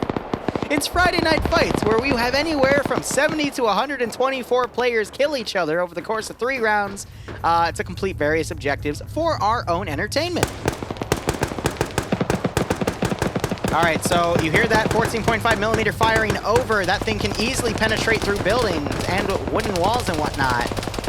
And you see a little bit of wounds going on to some people, some blood splatters on the ground, forcing them to bandage. Some of Blue 4 is actually considering pulling back to Sector 2 here, but most of Blue 4 is holding and engaging. Now, just because of that blunder happened, we still have 2 X-ray guys back here, but they're going to be pulling off when they should be pushing, but they don't know what to do in that scenario. All they know is someone died due to an explosion, so they might think that they have been spotted here. Otherwise, Green 4 is still pushing on this area here. But from so many different angles, they're very thinly spread out. I'm a little worried that Blue 4 might be able to hold the Green 4 advance here, because we have another squad just kind of going out and about. But if Blue 4 is able to hold the first terminal, that's all they need to do at this point. And then we got the 240 Humvees that are just all the way in the back line, I guess suspecting a Green 4 push at a different angle, but otherwise just being held in reserve.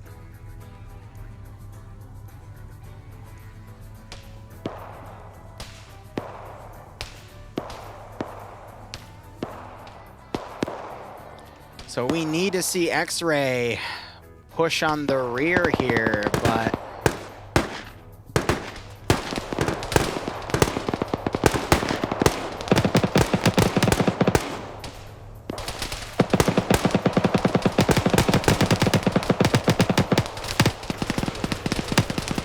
Yeah, you got some casualties being sustained by Blue 4. People getting knocked out and picked off from their own defensive lines. People that have a battle buddy will be able to get resuscitated, but people on their own have to rely on getting wake-up check.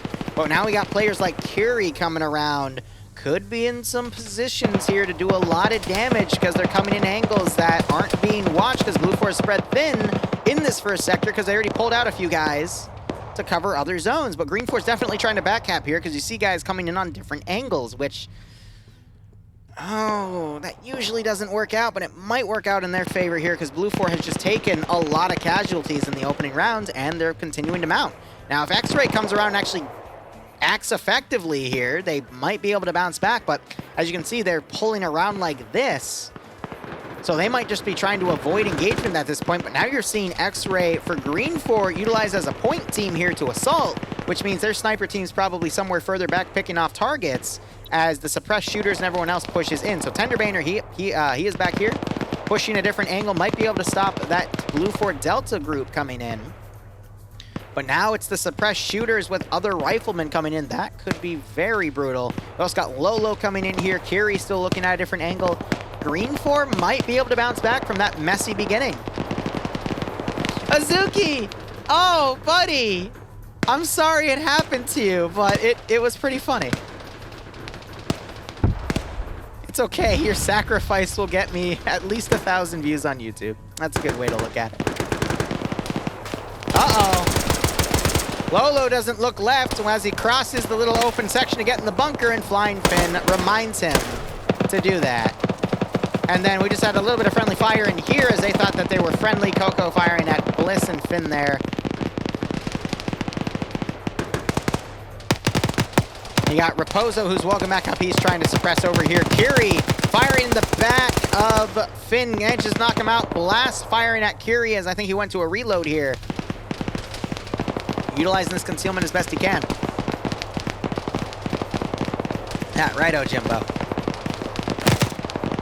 Ooh, Falcon gets up only to get tapped by Kiri, and Kiri gets headshotted by Blast. Gotta remember, in the head, it's one and done. Unless you're using the secondary, in which case usually the helmet plinks off the small caliber's first shot, but the second one will usually kill him. So Green 4 encompassing Terminal 2 here could forces up on Terminal 3, but that's only going to be doable if Green 4 gets into Terminal 1, which with these numbers they might. They got 4 people in the zone. Blue 4 only has 6 people defending, but 4 active in the zone here, but the terminal is right there. Grenades being thrown across. That's a smoke grenade, though, and Puma's able to get a knockout right here. 3 people dead in this same area, man. Actually, I think that was 2 people, because there were 4 people here a second ago. 6, excuse me. 4 right here, and now there's only 2, so they're just holding that bunker. So Green 4 might be able to get a full sweep of the terminals here, because Blue 4 still have their M240 Humvees marauding around at a completely different angle. Ground is knocked out. Alpha's lead is dead. X-Ray's lead is still up, but he's in the back line. Charlie's lead is dead, and Banks's lead is in a Humvee doing fuck all, so he's not going to know to come back. He's going to have to see the notifications coming up for him to panic and move in to do something. But Green 4 might have total control of the sectors by then.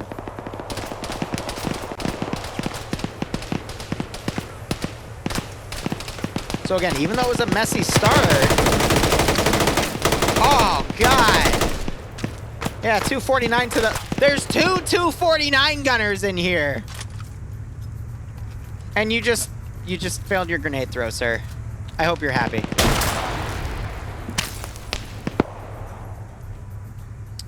This is messy.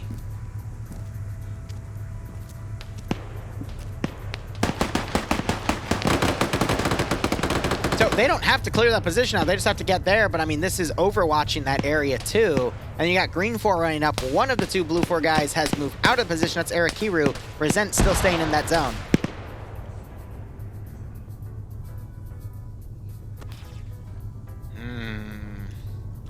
They need an explosive specialist up here to throw a charge, but they don't have any at all in this area. At all, period. They're all dead. I don't see the symbolism.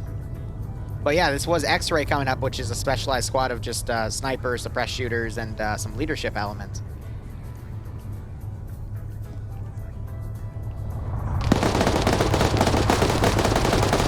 Uh-oh. Wow! Tackleberry getting sniped by Flux with the 240 Bravo. He's on 6 kills, by the way. And now that driver's gonna pull back. I think Green 4 have this. It's just not a matter of if, only when. X-Ray managed to find a vehicle, and they're riding that back. It's, I think their original Vic they used to get into that zone. But yeah, we got Green 4 getting tunnel vision in this sector. And you got the 240 just, or the 249 just waiting for him.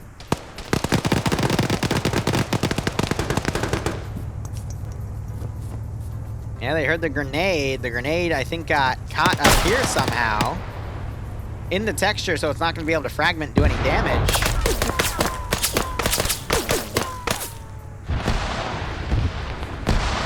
So he managed to fold in past his line. Wow! And then the VHS rifleman's able to get in there and fold him. I was lucky. Dooley tries to throw a grenade in there, isn't able to stick it. Now you got Ash coming down. He sees the barrel of the gun. He's gonna push him. Yeah, blows his head off with that 249. Now he comes left, and they trade in a dolphin dive, because I think Dooley also shot him in the back. Resent is down. I don't see Eric Kiru. Now you're gonna start seeing the daisy chain of terminals being taken, because we see Terminal 1 active, Terminal 2, and then Green 4 rushing over to Terminal 3. It's just gonna be another, let's see, 90 seconds per terminal. It's gonna be 4.5 minutes of just terminals being taken back to back to back here. So we're just waiting for Green 4 to actually come down and touch the terminal. I don't see any explosives on it, so I just need Pierce to run in and start the countdown.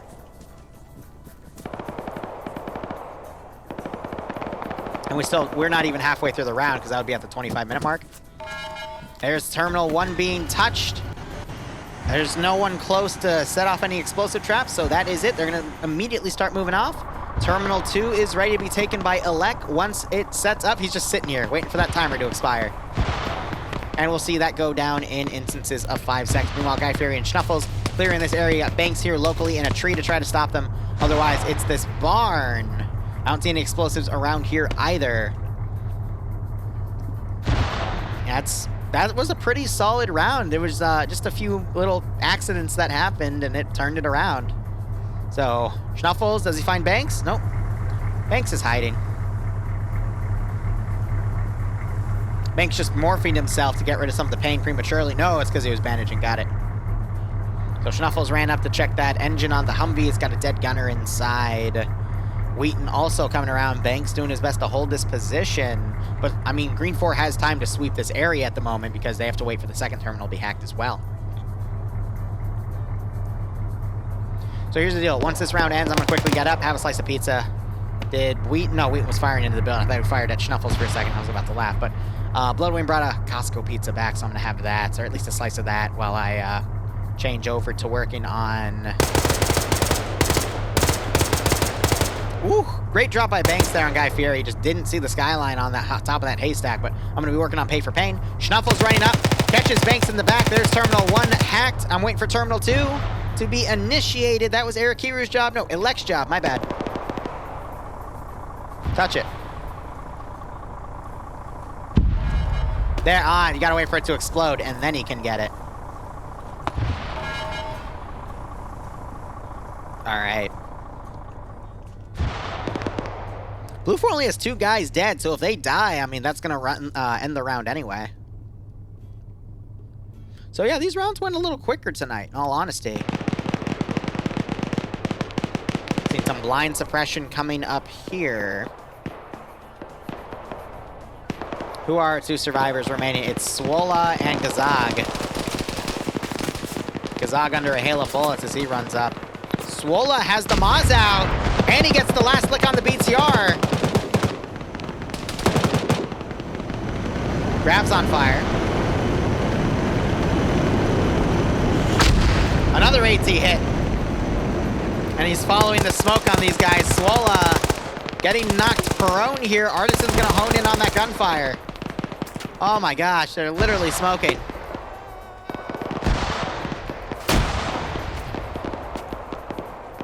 And Gazog's just running for it, which I find really funny.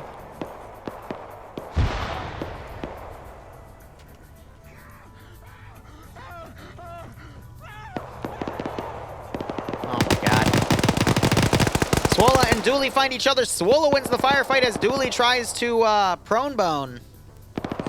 That's not the term. That's not the term. Drop shot's the term. Oh my god.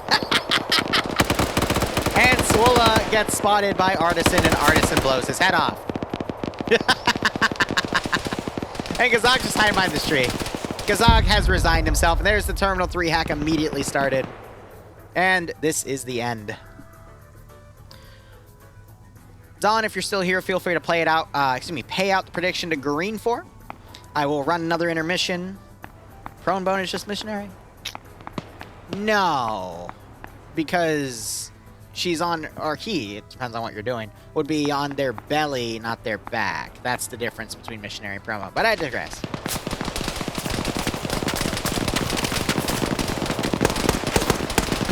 And Gazog gets knocked out. And dead. And that's it. They're going to call Blue 4 eliminated in just a moment. Yep, won by elimination. And all of Green 4 is running up to take it. All right, guys, so here's the deal. We're going to transfer into some mission dev for Pay for Pain, which will be tomorrow at 1 p.m. Eastern Standard Time. So I'm going to run some ads. Just going to let this all wrap up. Ooh, wrote down a lot of highlights, though. That's going to be fun editing today. And we will be back in a little bit. So give me 1 second to hit this button. Cool. And now I have to Alt F4 Arma. I'll let it boot the new mod set. And there's my little goat cam. Oh, he's so adorable. And you can also see the bottom of my monitor there. So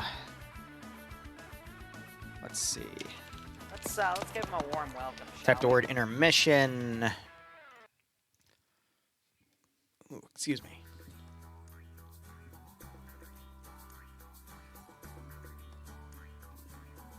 Why'd I label it TSB IFA mod set June 2022 fixed?